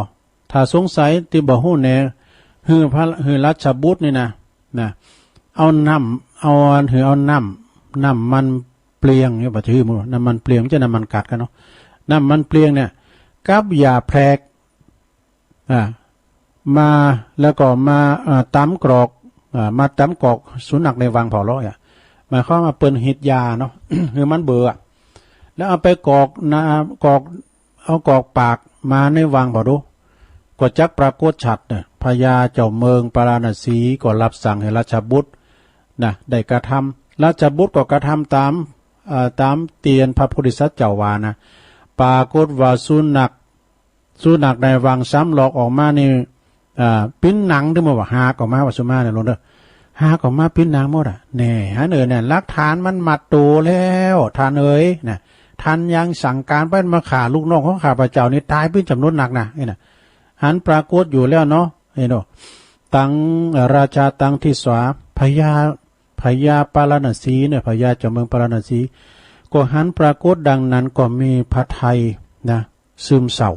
ใจซึมเศร้าแหละมีพระไทยกเกษมสันต์โอ้ท่านนี่มีปัญญาแต่ท่านนี่มีปัญญาแต่ที่ว่ามาพอความจริงในปรากฏเนี่ยก็เลยเจิญพญาสุนัขนะไปนั่งแตนบัลลังก์อาจปูจาสุนัขโดยสเวตฉัตรนี่สุนัขพญาสุนัขก็สุนัขโพธิสัตว์เจ้านะจึงตรัสเทศนาธรรมแก่พระราชาเนอะเป็นคาถาแล้วก็ข้าแด่พระองค์ผู้ประเสริฐนะขอให้พระองค์ทรงประพฤติในสิ่งในธรรม10ประการเนอะคือกายสุจริต3วจีสุจริต4มโนสุจริต3เนอะแล้วก็ทรงเล่งซึ่งบิดามารดาหือดีหือเป็นสุขเนี่ยพ่อแม่เทวบุตรเทวดาเฮาแน่ๆนี่นะพอเปิ้นได้อับจนกันอยากนี่แหละชื่อว่าเป็นพยากษัตริย์ทรงคุณประเสริฐเนี่ยพระโพธิสัตว์เจ้าตรัสเทศนาพระราชาฟังแล้วก็พระราชาก็มีการหักษาศีล5ประการนี่แล้วก็แล้วก็ถวายสเวตฉัตรคืนให้กับพระราชาพญาสุนัขะก็ถวายบังคมลาไปสู่ที่เดิมของตนเนี่ยก็มีในกาลนั้น นิทานเรื่องนี้ก็จบลงไปในลงเนออันนี้เปิ้นว่าพญาสุนัขเนี่ยไปสอนพระเจ้าเมืองปาราณสีได้อยู่ในทศพิธราชธรรมมีธรรม10ประการเวลาว่าเปิ้นสิ้นสังขารเปิ้นแล้วก็ได้ไปบังเกิดในเมืองสวรรค์วะนะอันนี้ก็เลยจกเอานิทานธรรมเรื่องพญาสุนัขมาก็จบลงไปเนี่ยสัทธาญาติโยมเปิ้นถึงว่า แต่จะทำจะคิดยังก็ได้พิจารณาก่อนแต่ไปโดนตัดสินใจสัมเตเฮาว่าอันนั้นสิ่งนั้นว่าแม่นะตีเตมาแม่นสักคำนี่นะเนาะว่าอันนั้นก็ใจอันนั้นว่าไม่ใจปิ้นว่าอันนั้นก็ใจไปเฮ้ยเนี่ยอันนี้ก็เป็นคติธรรมเนาะนิทานธรรมที่ยกมาสาธุให้ศรัทธาได้ฟังกันเนาะเอานี้ทำกรรมหนึ่งเกิดเนื้อศรัทธาเนาะนี่ทำกรรมหนึ่งเกินวันพุธนี้ก็จะสอบมาอยู่พุธนี้วันเสาร์นะหลวงนะวันพุธนี้ก็จะมีกิจกรรมเด้อกิจกรรมต่างๆวันเสาร์นี้เขาจะมียกวัดมาติบานพุธวันศีลพอดีหลวงนะพุธนะวันเสาร์วันศีลพอดีจะได้ไหวพระหับศีลแล้วก็โยงเข่าบาทโยงเข่าพระเจ้าให้กับคุณจะมาหนักมาลายเด้อพุธนะใส่แมสเด้อ เอาต่อไปว่าอันนี้หน่อยนึงก่อนเนาะไข่ซับปะนะลงเด้อไข่ซับปะแล้วก็พักซับปะ เป็นกรรมมนงานสันเล่าของอาจารย์บุญเพลินยาวิชัยเอามาขันรายการให้หน่อยนึงเนาะไข่ซับปะนี่มีอย่างพองไข่ตีเฮากินกันตึงวันก็คือไข่เป็ดไข่ไก่เนี่ยไข่เป็ดไข่ไก่โอ้ตึงวันนี่ก็ไข่เนี่ยแล้วอันเต้ก็โคไข่พองก้านี่เนาะมันได้หลายอย่างตัวลุงในตาน้ำพริกไข่ก็มีเอาไข่ตุ่มเนี่ยกะตุ่มแล้วก็ตาน้ำพริกหนุ่มนะน้ำพริกดิบนี่นะจีพริกก็แกะไข่ใส่ก็ตำด้วยกันกินแล้วคาไปอ่ะนะสมัยเมื่อก่อนนะน้ำพริกถั่วดินก็น้ำพริกไข่ก็น้ำพริกแคบมันก็น้ำพริกจะไข่ในถามมันหลวงพ่อบุญหลวงพ่อบุญวัดน้องแกเลยน่ะหลวงตามูลน้ำพริกจะไข่ก็ลำนะตู้ไอ้หรอไข่ที่ใหญ่ๆก็คือไข่นกกระจอกเทศนี่นะสถานมันจะตัวน้อยๆเนี่ยคุ้นขี่ก็ได้นะคุ้นขี่ก็ได้ปุตตัวกาโหมันสูงแล้วคุ้นกันนะแล้วก็ไข่ที่มีเกรดก็คือไข่คล้ายในห่างให้ดีก็ระวังในโรงเนอะห่างโลตัสยังก็ดีนะระวังไผ่พองไผ่เอายามาหือก็เอาอันเจียวสีได้ก่อนเนาะไข่ตีข้างห้างก็คือไข่โหนไข่โหนนี่นะจ๊ะนะมันก่อนนี่คนเถ่านี่ดูว่ามักแล้วเลยได้ไข่ที่มันข้างห้างไข่โหนนี่นะเอาไปตุ่มกินวะ ไข่โฮนที่มันมีลูกหรอไข่ที่เฮากินแล้วเพลิดๆก็คือไข่ดาวนี่ไข่ดาวนี่นะ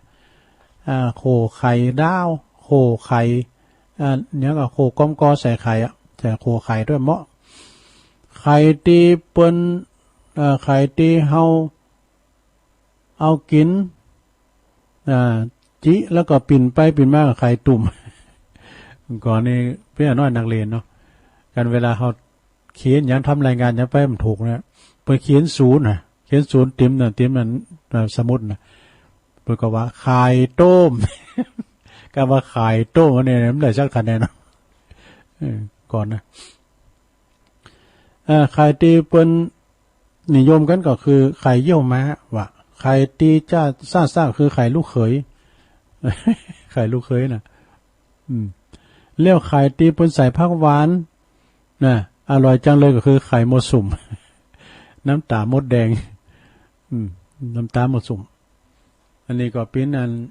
ไข่ตั้งหลายเนาะแฮมกั้มหนึ่งเอาพักแฮมกั้มแล้วลงเนาะเอาพักแฮมกั้ม เอาพักแฮมกั้มหนึ่งก็คือพักซับปะ พักซับปะนี่ก็คือพักตีลอยน้ำมาเนี่ยก็คือพักตบชวาปุถุนาฝ้ายเนี่ยซะนะเมื่อก่อนมันจะมีนะเปล่งเรื่องแล้วปุถุฝุ่นตกมาน้ำปิงนอนแล้วเขาปล่อยตั้งเนื้อมานะจุกันอยู่เนี่ยละเตียนหน้าฝ้ายด้วยหน่อยนะโอ้วันนั้นกายไปเนาะก็มันลุกในมาล่ำเลออันโบลอยเนี่ยติ้มนะลงนางเลนเขาหงเฮนสองแคววิทยาคมเนี่ยเพิ่นไปปล่อยปลาเลยไปปล่อยตั้งเนื้อให้หน่อยที่มันมีอันผักตบชวานะพักตีอยู่กลางตรงกลางหน้าก็คือพักแวนพักหนอกมาพักแวนนี่กะพักแวนนี่ก็ใช้หลายอย่างนะเอาตุ่มเนาะนะตุ่มพักแวนเนี่ยใส่ปลาเด็ด แล้วก็เอายอดมากับน้ำพริกปลาเนี่ยมันกินได้หมดโดค้อมก่อนเนี่ยมาดูพักเห็นกาพักแวนกาเต่ากาเนี่ยพักบุ่งกับพักบุ่งแดงไก่นะมันกินได้หมดก่อนจะมียุคมียาอย่างเงี้ยลงเนาะมียุคมียายังแหละนะกินได้หมดปลาก่อนเปิ้นจะมีโลกเนี่ยปลาธรรมชาติเนี่ย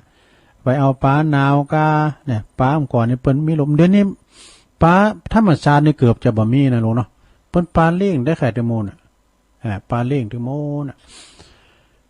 แล้วก็พักตีในกาดในขายกาดน้องดอกนะพักซับปะน้องดอกไม่ลงก็ไปกาดน้องดอกในการปิ้นมือคำยามคืนเนี่ยปุดโตปอกาแม่ขายเปิดมาวางตามข่างต่างนะเหมือนกับถนนคนเดินมันมีซับปะจะขยากินตามเขือนะปุดโอ้เขือหน่วยลงเขือแดงก็มีพักปังพักกาดแดงมันมีซับปะลงนะดีกาดน้องดอกแล้วก็พักตีเปิ้นเอากับลาบนะจ้าก็คือพักข้าวตองพักข้าวตองในปิญญาเนี่ยลงเนอะปิญญาด้วยนะพักข้าวตองเป็นสมุนไพรนะวันนั้นเนี่ยเปิ้นบอกตำ5 ยาเนี่ยมีกอมกอดำมีขามีขิงมีเนี่ยลืมไปละอันนี้ตำ5 ยาดอกพักตีเปิ้นเอาตามกลางตรงตามกลางก้องคือพักกฐินเนี่ยก่อนในสระญาโยมมันมีแต่หรอกการเลือกองเฮนมาก้าไอ้นะก่อนนะเอาน้ำพริกตาแดงนั่นนี่ออกล็อกน้ำพริกหลวงหูจักหลวงโอนหูจักออกล็อกน้ำพริกเขาก็เอาเข่านี่กะงกเอาเข่ามาก็เนงก็มันปิ้นอ่องลองอันนี้แล้วก็น้ำพริกตาแดงเขาใส่ที่กลางสีปิ้นคุ้มเลยนะตีปิ้นคุ้มไม่หน่อยเอาน้ำพริกตาแดงเขาปาดควายที่กลางก็เตียวไปบนนี้ตีหิมโหวันนี้พักระบก คุณยองว่าพักระบกพักกฐินเนี่ยก่อนนี้มันจะพักกฐินยักษ์นะพักกฐินเมืองเขาเนี่ยเขาก็บิดเข่าตั้มข่างอันเตียนก่อนนะแล้วก็มาจำน้ำพริกตาแดงแล้วก็เด็ดเอาเตียนหากินจู้เก้านะปดทนล้ำหอกปดทนน้ำลายปุน้ำลายปุกับน้ำพริกตาแดงก็อย่างคุมริ้วเนี่ยแควนกันเนาะ เนี่ยก่อนมันกินง่ายกันหรอเนาะแล้วครับแล้วมือไปนะน้ำพริกตาแดงเจ้านะกินแล้วนะแล้วเอาโคบไว้มันใจอันออกดูมันเหนียวเอาถ้วยโคบไว้เลือกเขาตอนมาก่อนมาง่ายนี่ง่ายมากมันเอาน้ำเขาเตียวจำกินได้ทั้งขาบเลยอยู่หลงดูเนี่ยไปอยู่ให้ซ้ำให้ หัวปลาทูเนี่ยได้คามแล้วเนี่ยโอ้มาอู่ก็เรื่องกินเนี่ยตัวแล้วเนาะศรัทธาญาติโยมวันนี้ก็เป็นวันแฮปปี้เบิร์ธเดย์เป็นวันเกิดของอาจารย์ท่านพระครูสมุวิสุวัฒน์วรกิจโจเนาะในนามของตุลุงก็ขออำนวยอวยโจกอำนวยอวยพรเนี่ยอาจารย์พระครูสมุวิสุวัฒน์วรกิจโจเนาะขออยู่ดีมีสุขเนาะมีสุขภาพพลานามัยสมบูรณ์แข็งแรงเด้อเจริญก้าวหน้าในพระศาสนางอกงามไพบูรณ์ในพระศาสนาสืบต่อไปเนาะขออยู่ดีมีสุขกายสุขใจเนอะอย่าเจ็บอย่าจนปิ้นติปะติปึงนะของศรัทธาญาติโยมปิ้นลมโพลมไซเผยแผ่สัจธรรมไปถึงแม้ว่าท่านไม่ได้ออกมาต่างหน้าก็ตามจะเป็นความสำเร็จอยู่เบื้องหลังปิดทองหลังพระนะตุลุงได้ออกรายการนี่ก็พอเปิ้นนะการเปิ้นลิงสัญญาณไปศรัทธาก็ไม่ได้ยินเสียงเนาะนี่นะอันนี้ก็คือความสำเร็จนะเปิ้นมีใจหักในวิทยุนะสัปดาห์ก่อนนอนเฝ้าหับตาเลยนะสัปดาห์นะเฝ้าอยู่หั่นน่ะฉะนั้นกันเดียวไผจะโทรศัพท์มาอำนวยอวยโจกกับอาจารย์พระครูสมุวิศวัฒน์ก็เชิญนะตุลุงในปันป้อนไปละเนาะหาเรื่องกินซะหน่อยดีก้ากินเลี้ยงซะหน่อยเลี้ยงขนมศีลขอบคุณเนอะอันนี้ก็เป็นวันเกิดวันคล้ายวันเกิดแฮปปี้เบิร์ธเดย์ของอาจารย์ท่านพระครูสมุวิศวัฒน์วรกิจโจรักษาการเจ้าวาดวัดฝายหินเนอขอบคุณดังแม่อารีนะกาบไหว้สาตุลุงเจ้าแล้วก็แม่สุทัศน์ดีมูลคุณแม่ทองคำทิวงคำอันนี้เปิ้นอยู่ปุ้นอยู่อันเสาหินสีโบบานเปิ้นเป็นอสมเก่งระดับภาคนะแม่จันเพ็ญคำโพธาเจริญพรในแม่จันเพ็ญเด้อแม่สายพินแม่สายพินอันนี้อยู่ตุงสานดอนใจเปิ้นว่าอันครูบาสังฆะบุญเอากรรมหรอขอบคุณแม่เดือนเพ็ญที่ส่งคติธรรมมนมาเนาะคุณเราต้องสินเสมอกันนะเนาะเมตตาบารมีธรรมอาจารย์พระครูสมุวิสุวัฒน์วรกิจโจไหวสานะครับแม่แดงอามพรเต็นดอกไม้แม่ฟังอยู่นะเจ้าเนี่ยยายแดงดอกตันล่อมตสาธุฟังอยู่เจ้ายายแดงเนี่ยเปิ้นอยู่ดอยป่าโขงดงป่าคอยแม่แสงสุติวงศ์เนอโอ้ฝนตกเจ้าตอนนี้ก็ตกเหมือนกันแม่เราย่างไปแล้วนะบ่ลงมงคลมูลชีพี่น้องบ้านน้องเงกฟังเพลงสุรพลเก่าก็โมนแต่ตุลุงบุกก็ฟังทำเนอนะพี่ไอ้ไตโหบรรจงกันทวงด้วยเนอะบรรจงกันทวงก็ปิ้นตัวแทนพี่น้องน้ำดิบเนอเนอะนี่ปิ้นตัวแทนขอบคุณทางอาจารย์สุทัศน์กันทวังเตอเนอร์ปอาจารย์มคณายกวัดอันป่าตานเนอะป่าตานบันแซมนะร้านประภัยการเกษตรมีสารเล็งดอกมีสารอย่างต่างๆประภัยการเกษตรเนาะอยู่ข้างอบต.น้ำดิบนะมีสารแก้จนมีสารหลายอย่างนะแล้วก็เจริญพรขอบคุณคุณลุงนิรันดร์ปันดอนตองลุงนิรันดร์ปันดอนตองในเจ้าของสถานีน่านฟ้าเรดิโอนะปีนานศักดิ์ศรีสันป่าตองจากโคศกเสียงทองบัดนี้ตกงานอยู่ ฟังอยู่เนอะตุลุงนี่คุณโยมบุญช่วยบุญผลด้วยเนอะแล้วก็โอ้ท่านพระครูสุวิธานนันทกิจตุปิลงเมืองนานบนนั้นเนี่ยเป็นส่งไล่มาตักต่างหลายขอบคุณเอาไว้สาธุพี่เนอะยันอบต.ด้วยเนอะยันอบต.ด้วยเอาละเมตตาบารมีตามอาจารย์พระครูอภิวัฒนวิกรมคืนใหม่โอ้อันนี้คืนใหม่น่านฟ้าเรดิโอรับแล้วโอ้ตั้งแต่ 4 โมงถึง 7 โมงเนี่ยขอบคุณเนอะอันนี้อาจารย์พระครูอภิวัฒน์เปิ้นส่งไลน์มาขอบคุณเปิ้นเนอะนะขอบคุณพี่ไอ้ไตโหนเนอะลุงนิรันดร์ปันดอนตองลิงสัญญาณตั้งแต่ 4 ถึง 7 โมงนะแล้วก็เมตตาบารมีธรรมหลวงพ่อพระครูสาธุกิจจานันท์ก็ส่งไลน์มาเหมือนกันปอบุญธรรมชัยกาดหมูเปิงเนอะแต่เจ้าเน็ตบดีกาตุลุงเปิดเพลงมาตั้งแต่ 1:00 แล้วเนอะทางซ้ายไต่ก็ได้ยินทีอยู่เปิดมาตั้งแต่ 1:00ลุกตามปกติมันเจ็บเปลี่ยนยังมีผลข้างเคียงสักอย่างเนอะฉีดยานะบางพงก็ปิ้นโหงอย่างน้องเบียวตุลุงเอาเทปใส่เอาตุลุงต้องพักผ่อนนะแต่มันใจมันโหมแต่ใจมันสู่ ยายจันเรือนสายเตอร์เนอร์วันลาโดยยมวันลาโดยแล้วก็ชมรมวิทยุสมัครเล่น CB ดอยหลังถ้ำเตอร์เนอร์ไอนิกรชัยน้อยเขาเนาะแล้วก็แม่ทองคำนี่เปิ้นอยู่ปุ้น ทองคำพรหมินทร์นี่อยู่แม่แตงเด้อขอพูดเด้อตุปีหนุ่มจากเสาหินตัวนะฝายหินนะตุปีหนุ่มโยมปอชัดชัยวงศาโดยแม่สีดาคนงามพี่น้องบ้านไกลเนอะสีดาคนงามเดี๋ยวเกินยายพรไปติ๊กมาเตออ่านไล่อยู่อ้าวแล้วก็แม่หลวงสายฝนจันกุลนาโดยพี่น้องน้องผาขาวเนาะบ้านสวนดอยหล่อโดยแม่บุญทวีตาออดแม่พันทาวันนะเขาเนาะแต่ทำหลายทันนะที่เปิ้นสูงขอความมานะบางพองก็ว่าตุลุงถ้ามันสบายก็เอาเทปออกเลยนะพี่ยังตุลุงก็มั่นใจในตัวเองว่าพี่ยังอยู่นะคือว่าก็ตื่นแล้วก็รับดีเนอะสีย่านี่รับดีเฮ้ยรับโหลดเดียวรับละหลวงปู่ครูบาตุลุงวัดฝาหลังด้วยวัดอันห่างต่ำสุมาเนี่ยหลวงพ่อขอบคุณแม่แสงเอ่ยเนอะคือแหละหลวงพ่อเปิ้นก็ออกรายการนะหลวงพ่อพระคุณนิวิตศรีละสังวรเจ้าคณะอำเภอเวียงป่าเป้าตุลุงฟังข่าวฟังกันรับไปให้หมดได้หูคิงสะดุ้งตื่นมาได้ยินเสียงเพลงเก่านะปลุงนานเปิดปิดแล้วรับทั้งต่อนะอันนี้ก็แล้วก็แรงบึดนี่ก็ฟังอาจารย์เน้นหลักเนอ3 โมงบ่าย3 โมงแรงบึดเนาะเปิ้นก็จะมาออกรายการพวกเจ้าตุลุงก็มาอยู่ปินวันศีลเต้อเดิมพวกนะผู้จะมีกิจกรรมซุบจับพอดีไหวพระรับศีลเนาะ อันนี้ก็คือความสุขอกสุขใจของปอลุงแม่ลุงเขาก็ดีของตุลุงก็ดีมีใจหักใจโหมก็วันนี้ก็ถือว่าเป็นวันดีพิเศษตัวเป็นวันเกิดเป็นวันเกิดของอาจารย์พระครูสามุวิสุวัตโดยการเดียวพระจะโทรมาคือกำลังใจว่าอวยโจกอวยปอนเปิ้นก็เจิญได้เนอะตอนนี้ไปตุลุงอู่มาเห็นมื้นเห็นนานเนาะตุลุงก็จะเป็นบรรยากาศแล้วนะ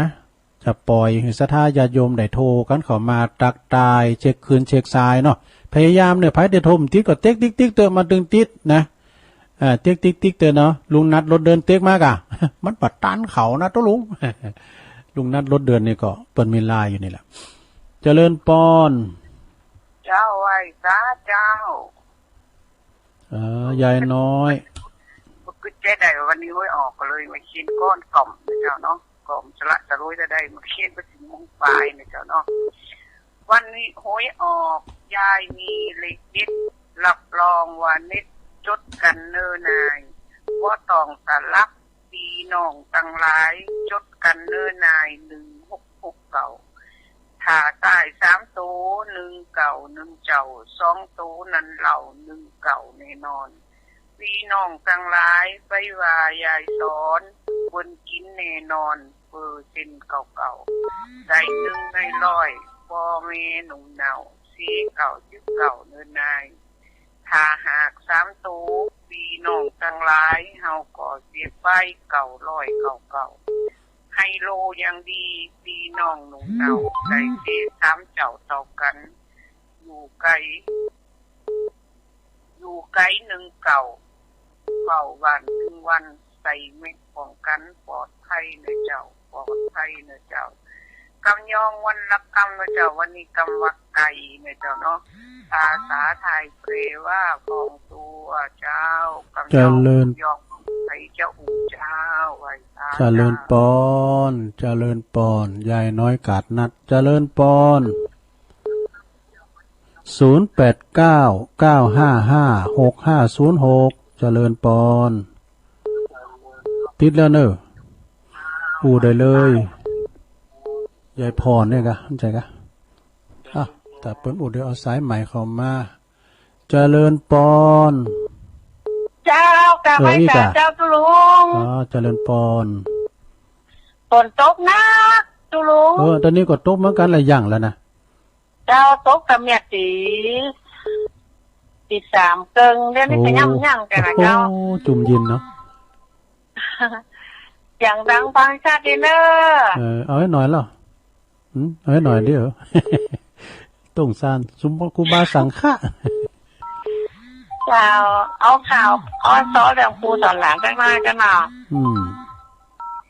หลานเฮยหลานจงพอดมาเพ่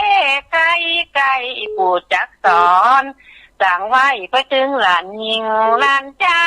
มี2 คน พี่น้องอยู่ถูกต้องตามใจปู่จักสอนหลานไปคอยฟังตามลายอีปู่ว่าพี่หลานเป็นพ่อใจจะไปนับกินนับอยู่ฟังตามอีปู่มันอยากให้ใจหน้ามันเข้าไปวัดเธอนับก่อแม่ปิดตาจะไปกินเหล้าเมายาคบคนปาราใจบาปจากที่หลานเป็นไม่ได้เฉลียวตลาดคือมันเที่ยวมันกวาดบอกว่าห่อเฮือนเดินดาวบอกว่าขี้ขี้เงียอย่าเฮือมันเฮียคนเก่าเหมือนนายเป็นห้างเป็นสาวคนจักเก่านาตัวเก่าปกนาตุลุงนะเจริญปอนตุลุงอาจารย์ก็เปิดเริ่มกลางใจดินตรงกันจะกำลังไอ้กูคนนะเจ้าเนาะเจ้าสาธุคนน่าใจฟังต่อมันยาวอยู่นะเจ้าเนาะเจ้าแต่ไว้จ่าเจ้าจ่าตุเจ้าเอาไปปิ้นตอนเนาะแม่สายเพนเธอสายเพนตุ้งซ่านเมืองป่านเจริญปอนไว้จ่าเจ้าตุลุงแม่พินป่าแดดเนาะเจ้าฟังเจ้านะเจ้าคุณโต๊ะก่อนแม่พินโต๊ะก่อนฝุ่นโต๊ะเนาะป่าแดดต้องใจจะแค่นะตอนนี้ดีแล้วขอบคุณแม่พินหนักๆเด้อเจ้าไว้ใจเจ้าขอความเข่านั่นอืดๆนะขอความเข่าทั้งหมดอ่ะเจริญปอนเจ้าแกไว้สาเจ้าตุลุงไม่สุกเกี้ยวศิลปรสิตี้อ่ะมันห้องหลับปุ่นเด้อติดตามตลอดฝนตกก็เมื่อ2 ทุ่มมาโพสบะเดียวนะเจ้าฝนตกดีกะฝนตกงามตกดีตกนักตัวตุลุงจ้าไม่ใส่พินก็เข้ามาแล้วเนาะไม่ใส่พินไม่ใส่พินภูมิปัญญาปนักเนาะหวานแล้วไม่ใส่ทองเข้ามาโดยเนอไม่ใส่พินเข้ามาแล้วป้าน้อยบุญปานเข้ามาเลยเด้อจ้ายินดีตู้จ้าสาธุเด้อก็เข้ามาเลยเวลาตุลุงเปิดเลอะทำกึ่งชั่วโมงเจริญปอนไปจ้าเจ้าตุลุงแม่หยังแม่อยู่ไหนแม่สีเจ้าแม่สีปัญโยตกลุงนี่ก็ตกเหมือนกันน่ะนี่ก็ตกกับลูกเจ้าทุลุงตอนนี้ก็ตกแล้วย่างแล้วต้องรักกับเจ้าพอดีอยู่ตี 2แล้วเจ้าตกอยู่เดี๋ยวนี้อื่นไปละเจ้าแม่สีขอบคุณต้องหลายอยู่ตกหลายเจ้าเจริญปอนแม่สีนี่เปิ้นปิ้นหมอด้วยนะเปิ้นว่าเอาจุ่มจาลิงเนี่ยปิ้นกล่อมเอามาดองเหล่าเอามาตาไผเป็นในทรายนะไผเป็นเกี่ยวแฮดเกี่ยวกล่อมเอาเจริญปอนแม่จังหวัดสระเจ้าตุลุงฟังแต่เจ้าแล้วนะเจ้าสายทองฝนตกจะนักเหมือนกันนะยังไม่เกี่ยว2 ทุ่มจนถึงประเดี๋ยวนี้ยังมีอยู่แหละเจ้าแต่ก็มันตกนี่ก็ตกหลายเหมือนกันน่ะมันเย็นเนี่ยเนาะทุกอย่างแต่ก็กำลังจัดตุลุงนะเจ้าขอบคุณแม่สายทองเด้อสาธุอันนี้ตัวแทนเป็นน้องหวยการเนี่ยว่าดังกลุ่มมัดหอมเนี่ยแม่สีเขาเจริญปอนครับนมัสการครับลุงครับจังได้จ้าของวัดหอมบุญครับฮะวัดหอมบุญครับวัดหอมบุญหลวงพ่อมานิดกะแม่นกับเสียงเพชรนะครับเสียงเปลี่ยนไปเป็นเนี่ยไฟดับตุลุงเดี๋ยวดับต้องเป็นตีนะครับดีค่ะหลวงพ่อมานิดฝนพอมากับเสียงนั้นตุลุงที่กำลังเปิดสายแล้วฝนมาแล้วเนอะดับตี 3 ครึ่งพอดีไฟฉายที่หน้าอันเรียนตาของพวกเมืองผมมันมีไฟฉายตัวลุงนั่นมันได้กูอย่างนะอันมือถือเนี่ยไม่ใช่เน็ตเน็ตครับตาผมใส่เลยนะถ้าไฟดับเลยผมก็เปิดถ้าจะโทรหาลุงผมก็เปิดที่แว่นตานะวันนี้ขอให้คนปัญญาปัญญาครับปกติของท่านพระภูมิเจ้าเนาะ อากาศเอาเลยนิมนต์ทางพระครูสมุวิทยวัฒน์เนาะพระกิจโจที่ทำบุญเราได้ฟังเป็นบุญหูบุญเสียงสวรรค์เป็นธรรมะธรรมโอทุกวันทางเราใจใส่จักตีในโอกาสนี้เราต้องขออวยพรให้ท่านได้อยู่ดีมีสุขอายุมั่นยืนยาวเนอะโอ้ผมขอบคุณท่านจะนักเมื่อท่านมีความสุขความสบายต่อไปผมคนใจของประชาชนท่านผู้ฟังวิทยุทุกคืนทุกสถานีเนาะลุงก็อยู่ดีมีสุขแล้วก็ลุงยองเนอะครับเคยกินตำบะเขือนักลำไปเอากลมๆดำครับเนี่ยนะลุงถ้าปฏิทินเนี่ยมันแบบบอกขึ้นออกแรมค่ำแล้วลุงเนาะครับผมจะดูว่าน่ะปฏิทินของวัดธาตุคำน่ะเป็นปฏิทินล้านนาเนาะแล้วจะเปิดแจกเปิดจ่ายเปิดนำมาถวายของพอดีถ้าเอาไปจังวัดสรีจอมตองเนี่ยสมัยมันหลวงพ่อหลวงพ่อใหญ่เป็นมรณภาพน้องบลาสังขารเนี่ยเพิ่นจะแจกปฏิทินแบบตั้งโต๊ะเนาะจังวัดศรีจอมตองนี่นะอันนั้นเขาบอกคำบอกวันเสียวันเข้ากองอันดีวันบดีนี่ทันหมดบดเดียวเลยถ้าเอาดูในปฏิทินเมืองมันเอาอยู่วันเสียวันเสียวันเข้ากอง8 ค่ำ9 ค่ำอันนั้นมีแต่ในโทรศัพท์มือถือมันมีทุกอย่างทุกลุงจ้าครับนี่แหละมีทุกอย่างก็วันพัดหน้าก็เนิ่ผมจะประกาศรายชื่อรายนามเมื่ออาสาญาติโยมที่โอนมาตั้งโทรศัพท์โอนเข้าบัญชีนี่นะได้หลายอยู่ก็ให้พอดีเนาะกับเวลามันเนี่ยจอดละถ้าไปพระธาตุเดินว่าก็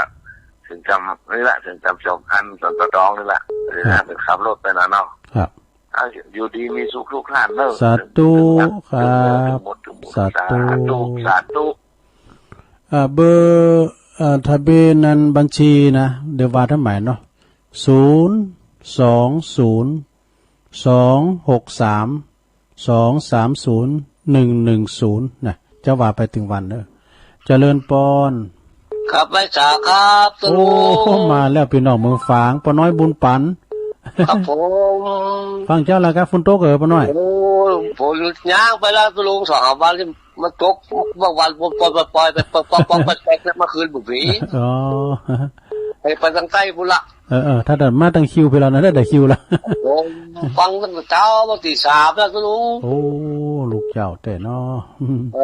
ครับไม่สาตุลุงเด้อเป็นกำลังใจตุลุงตลอดเด้อขอบคุณปอน้อยเต้ๆปอน้อยเนาะครับไม่สาครับผมปอน้อยบุญปันเนี่ยเปิ้นฟังตลอดนะแล้วก็เปิ้นก็เป็นกำลังใจให้ครับตุลุงเขาพาสงทุกตุนนะเจริญปอนครับไม่สาครับลุงเน้นรักครับโอ้วันนี้ฝนตกนักเนิ่ตั้งแต่เที่ยงคืนไปตั้งเมื่อคืนมาเนาะครับตั้งแต่เที่ยงคืนไปมาจนมาถึงตี 3ไปโอ้ฝนตกอย่างหนักครับวันนี้ก็บ่มีหยังครับอวยพรวันนี้อวยพรวันเกิดท่านอาจารย์ท่านพระครูสมุวิศวัตวรกิจโจผู้อำนวยการสถานีวิทยุคลื่นพุทธศาสนาการศึกษาและวัฒนธรรมวัดไฝหินนะครับวันนี้ท่านอาจารย์อยู่ดีมีสุขพ้นจากอุปัฏฐวะกังวลอันตรายพ้นจากข้อทั้งหลายบ่ให้ได้มาใกล้ที่ข้าการวันนี้ขอให้มีความสุขความเจริญครับ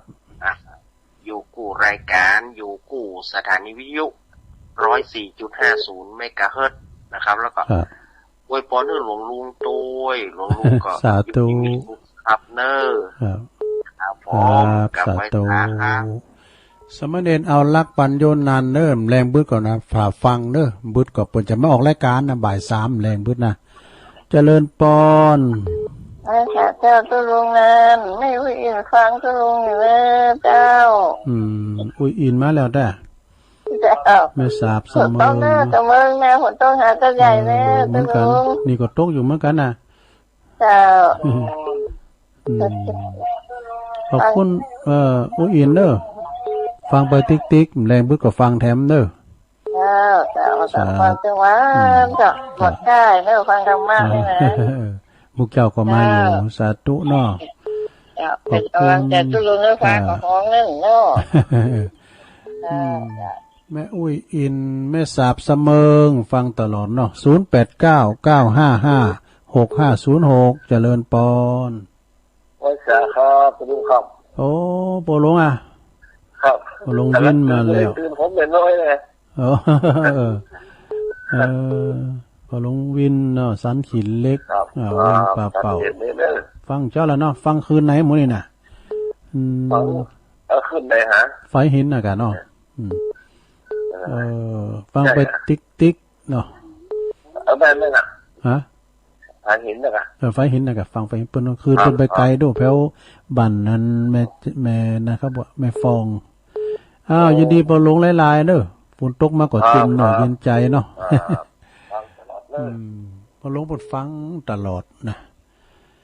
บ่ลงวินแล้วก็พี่น้องบ้านไกลแม่จิรพันธ์โมป้อเขาเนี่ยแม่ศรีดาเขาเนี่ยเพิ่นส่งเฟซส่งไลน์มาเจริญปอนเจ้าก็จะเจ้าก็รู้แม่สุทัศน์ฝนตกหนักกว่าเมื่อเที่ยงคืนเนี่ยแต่เจ้าได้ทั่วหมดเนาะแต่ถ้าโทรกันหมดน่ะเจ้าอยู่แม่ริมบ่อย่างอ่ะวันนี้มาบ้านเราพักมีเก็บแล้วผักกาดนะนั่นเก็บผักกาดแล้วดีเลยกะเก็บผักไก่ผักกาดไปจอแล้วจะได้แต่มันใกล้แต่ไกลไปหน่อยมันไกลกันไปหน่อยเป็นยังละเจ้าวันไหนวันตาเขาเนาะวันไหนวันตากะขอบคุณแม่สุทัศน์ได้หลายเด้อแสนพรมทุ่งปีไม่วาง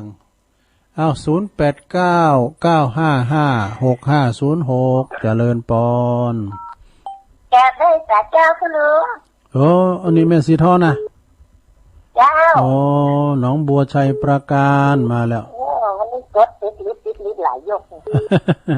พยายามไปละความเป็นติ๊กมาถึงติดตายแน่ขนาดก็มีเวลาหลายอยู่ด้วยนะคุณเป๊กแม่ซีดอนฟุ้นโอ้ดีแล้วฟังไปติ๊กเด้อฟังพระบาทอุดมน่ะเนาะนำบ่อเศร้าว่าสาธุอันนี้ชัยประการนะพี่น้องไม่อายยังมาเด้อไม่อายอ่ะแม่สีจุ่มสีโน่นก็เจริญปอนไหว้สาเจ้าพลูแม่แดงเนาะเจ้าแม่แดงรัตนาดอกตะล่อมวันนี้กดได้ไหว้สาเจ้าชนตกเหมือนกันตกเหมือนกันอย่างอาจารย์เน้นหลักวันแต่เมื่อบ่ายมาละเจ้าตกมาตลอดพอดีละจุ่มเย็นเนาะคือฮอดมันฮ้อนมันแรงฝนตกก็ยังฮ้อนอยู่เนาะยินดีแม่แดงนักเด้อเจ้าไหว้สาเจ้าดอกตะล่อมรัตนานะไหว้สาครับอาจารย์นิพนธ์นมัสการครับผมกระดานสเก็ตนี่อย่างกำลังมาเนี่ยฮะก็แก๊กมาเนี่ยอยู่ราคาเนี่ยฝนตกอ่ะฝนกำลังมาครับส่วนมากมาช้ากว่าเขาเรื่อยชอบมาจอดจะออกบิณฑบาตเด็กนะ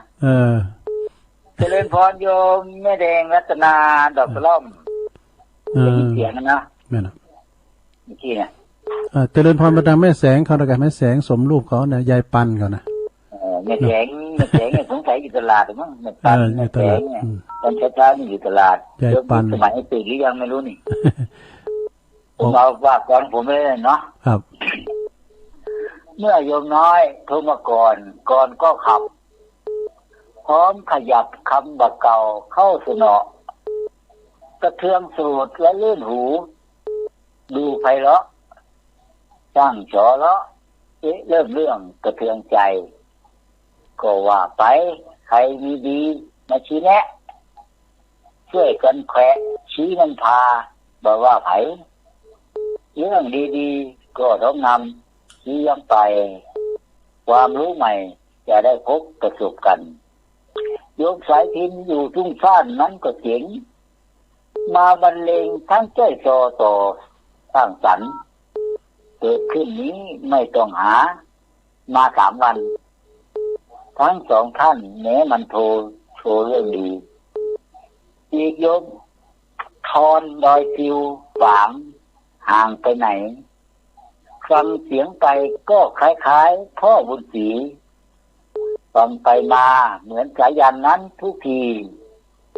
ฟังทีเสียงก็เด็ดเหมือนสอนเพชรพอก่อนครับจบแล้วครับนักการครับสาธุอาจารย์นิพนธ์คนโคราชเจริญปอนไหว้สาเจ้าหลวงโอ้นะยายอ้วนกิติลังกาฟังเจ้าแล้วเนาะเจ้าฟังเจ้าแล้วนี่ฝุ่นตก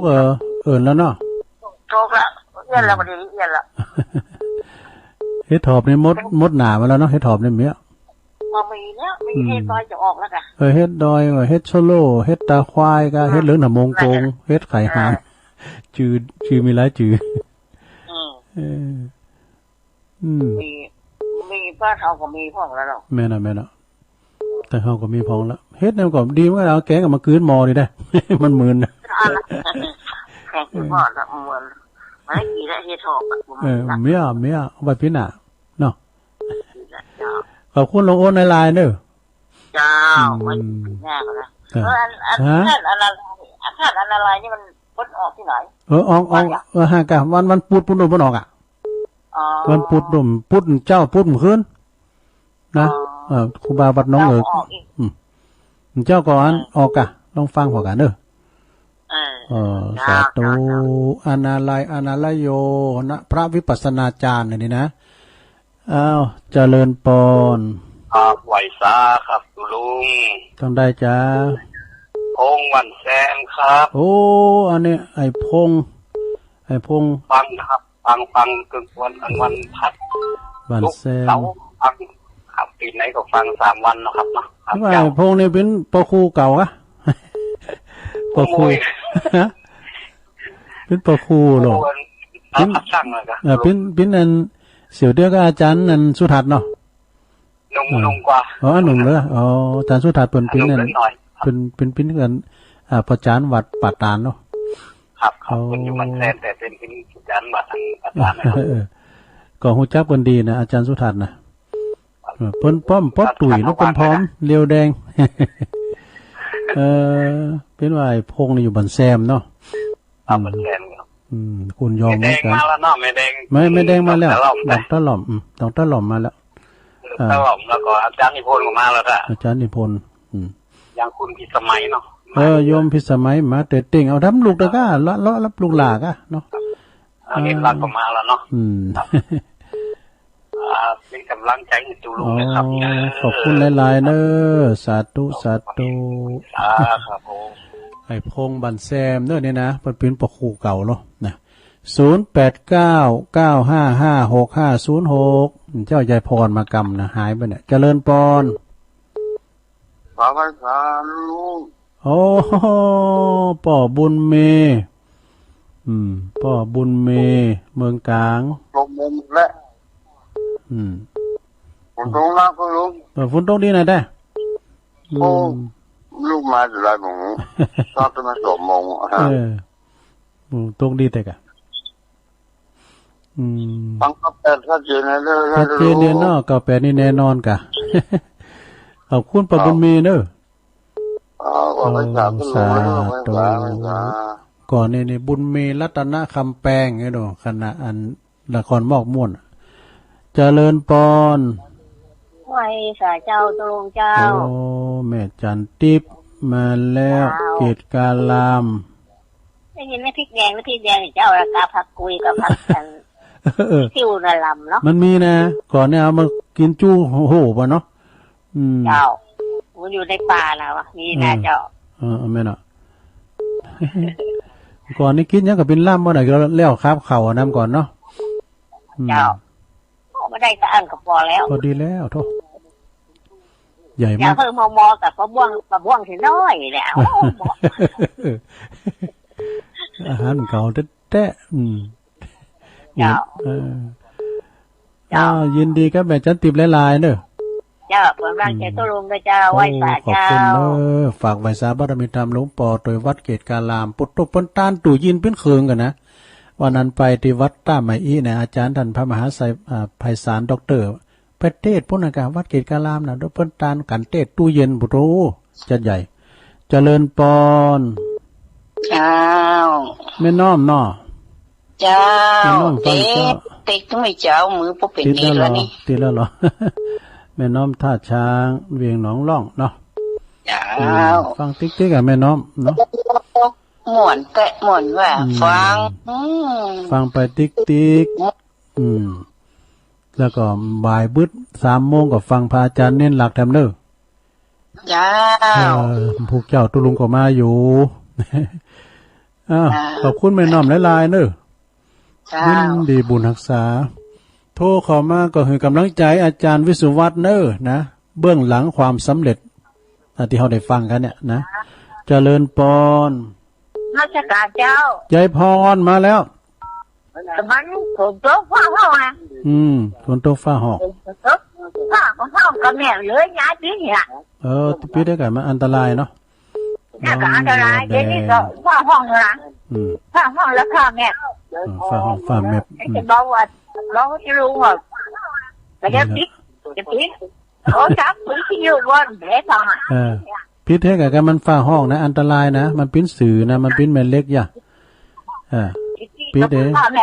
เอาไว้ปืนตีนอนบุแบบเข้าห้องยายพรแม่เปิ้นหูผมคดีนะห้องเปิ้นหูอ้าวยินดีเนอะบึดก็มาแถมบึดก็โทรมาเจ้ายายพรนี่ยายพรโอ้เขามาใหม่เด้อใช่เจ้านะเขามาใหม่ยายพรล่องวัวแดงข้างกำแพงวัดอ้าวเจริญปอนนมัสการค่ะอ๋ออันนี้ดอยน้อยพัฒนากะค่ะจากดอยน้อยพัฒนาหนองนาสันทรายค่ะวันนี้เป็นวันคล้ายวันเกิดอาจารย์วิสุวัฒน์นะคะขออวยพรให้หน่อยจ้ะเอาเลยจ้ะนิมนต์เจริญพรขอบคุณมากที่พูดไม่ออกให้ศรัทธาได้ฟังรายการทำเนี่ยจ้ะจุกขอให้เพื่อนนั้นอยู่ดีมีสุขเลยขออวยพรให้อาจารย์วิสุวัฒน์นะคะมีสุขภาพสมบูรณ์เป็นอยู่คู่ศรัทธาญาติโยมตลอดไปจ้ะแล้วตุลุงก็เหมือนกันดูแลรักษาสุขภาพด้วยนะจ๊ะขอบคุณข้าวขอบคุณนมัสการค่ะเจริญปอนอันนี้เปิดมาอวยปอนอาจารย์พระครูเลยเนอะอาจารย์พระครูวิสุวัฒน์วรกิจโจแล้วก็ปันป้อนตุลุงตัวอันนี้จากดอยน้อยพัฒนาน้องหานสันสายเจริญปอนเจ้าอันนี้แม่สมภัสแม่สมภัสแม่ย่อยสันสายน่ากะเขาก็ไว้หายหน้าหายตาไปนะไม่ย่อยก่อนเพิ่งกดเต้งขนาดนั้นเพราะว่าจะปิ้นปอบุญธรรมชัยกาดปอบุญตันบุญมีนี่มาแล้วบุญศรีก็มาแล้วเนี่ยเพิ่งก็พยายามนะพอบุญธรรมเนี่ยโอ้ถึงตันเปิ้นน่ะตุลุงคะแนนตักตังลายให้ป้อด้วยเนอะเนี่ยตักตังลายแล้วพอบุญธรรมชัยกาดมาหมูเปิ่งเพิ่นก็พยายามเต้งฮะไม่ใส่พิษเนี่ยบ่เราจังซอประจำคืนเนาะหรอไม่ใส่พิษนะยายพรก็มาแล้วเนาะยายพรก็มาแล้วบ่ต้องสะดุ้งว่าฟ้าแม่ฟ้าห้องว่ะห้องสะดวกฝนตกกันน่ากะขอบคุณแม่สมภัสเด้อเจ้าสาธุโทรมาแต้นนี่ก็คะแนนว่าสูงไล่มาก็ได้เนาะอย่างแม่แสงชุติวงศ์เอามาแล้วเป้าเลี้ยงบุญตันสาธุลุงเป้าบุญตันมาแล้วฝนตกหลายหนักหลายแล้วกดแต่เจ้าละสายมันหนักเนาะป่าไล่ตกต้มเจ้าต้มขึ้นมานี่ตกหลายอยู่ก็ปอแปะนี่มาขาดเหมือนกันนะเนาะขาดเหมือนกันนะมันตกก็เย็นมาเนาะอากาศก็เย็นมา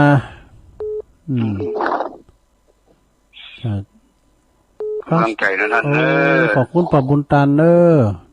ครับไว้สาธุป ป่าบุญตันป่าไล่จีดีซ้ำหยอดเนอะเอิ้นประตังแม่คำปุ่นน่ะแม่คำไหนก็เจริญปอนนมัสการเจ้าเจ้าลุงเจ้าโยมพิสมัยเป็นแล้วเจ้าขอบคุณทุกคนที่อวยพรในตานิสวัสดิ์มาแล้วก็น้องฟังตั้งแต่ต้นละใจน้อยกันนะต้นละเจ้าใจว่าบ่ฟังนะฟังเจ้าดีแล้วรักฟังเอาขอบคุณทุกคนที่อวยพรมาขอบคุณทางน้องสาวอย่างก็จะมันกึศได้จะมันโอ้ลุกไปแล้วเนอะลุงจะเย็นอย่างมันเนอะลุกไปคนเดียวไปเนอะเจริญปอนถวายความเคารพตัวลุงจากในเวียงลำปางเนอะพระมหาสมชาติพระมหาสมชาติครับก็ขอบคุณกับศรัทธาญาติโยมตัวลุงก็อยากจะประชาสัมพันธ์ให้ศรัทธาว่าตอนนี้อันต้นไม้เนาะก็น่าจะเพียงพอละกว่าปลูกหมดตันนี่นะก็เลยอันขอประกาศให้เพิ่นว่าถ้าจะช่วยเหลือด้านอื่นก็อาจจะเป็นการเนาะระบบน้ำอย่างก็ได้คน10คน20กับว่าบ่ต้องเอาถึง100ละแต่ว่านี่ก็มีโยมแม่ยุพินชุมอินจักพี่น้องก็ขาที่ฟังรายการของอันคืนสีขาวหมู่เฮาเนี่ยกับครอบครัวเปิ้นก็หอมมันก็เป็นอุปกรณ์ที่เขาจะต่อน้ำเข้าไปใน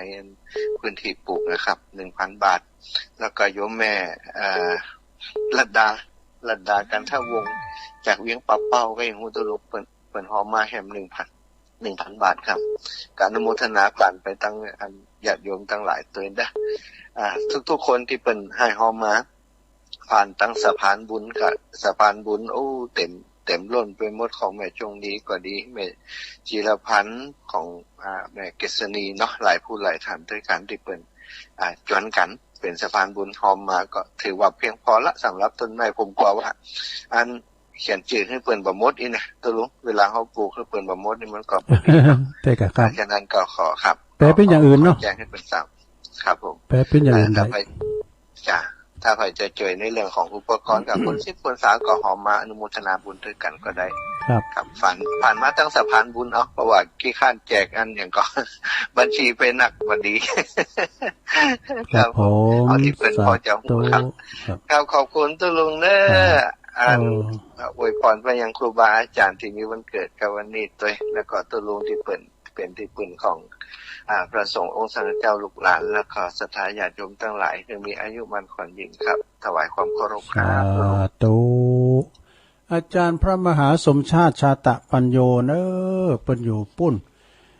ทุ่งโป่งปุ้นนะสต๊อปเกินอันพันไม้เพราะว่าตอนนี้เปิ้นก็ยุดเอาทางอื่นใดนะตุลุงขออนุญาตยกสายกันเพราะว่าเวลาตุลุงจะจบพอดีนะทำต้อมเต้นพวกเจ้าโทรมาแถมแรงบื้อแถมเนาะทวนสายก่อนแม่น้อยกาดนัดแม่สายพินตุ้งซ่าน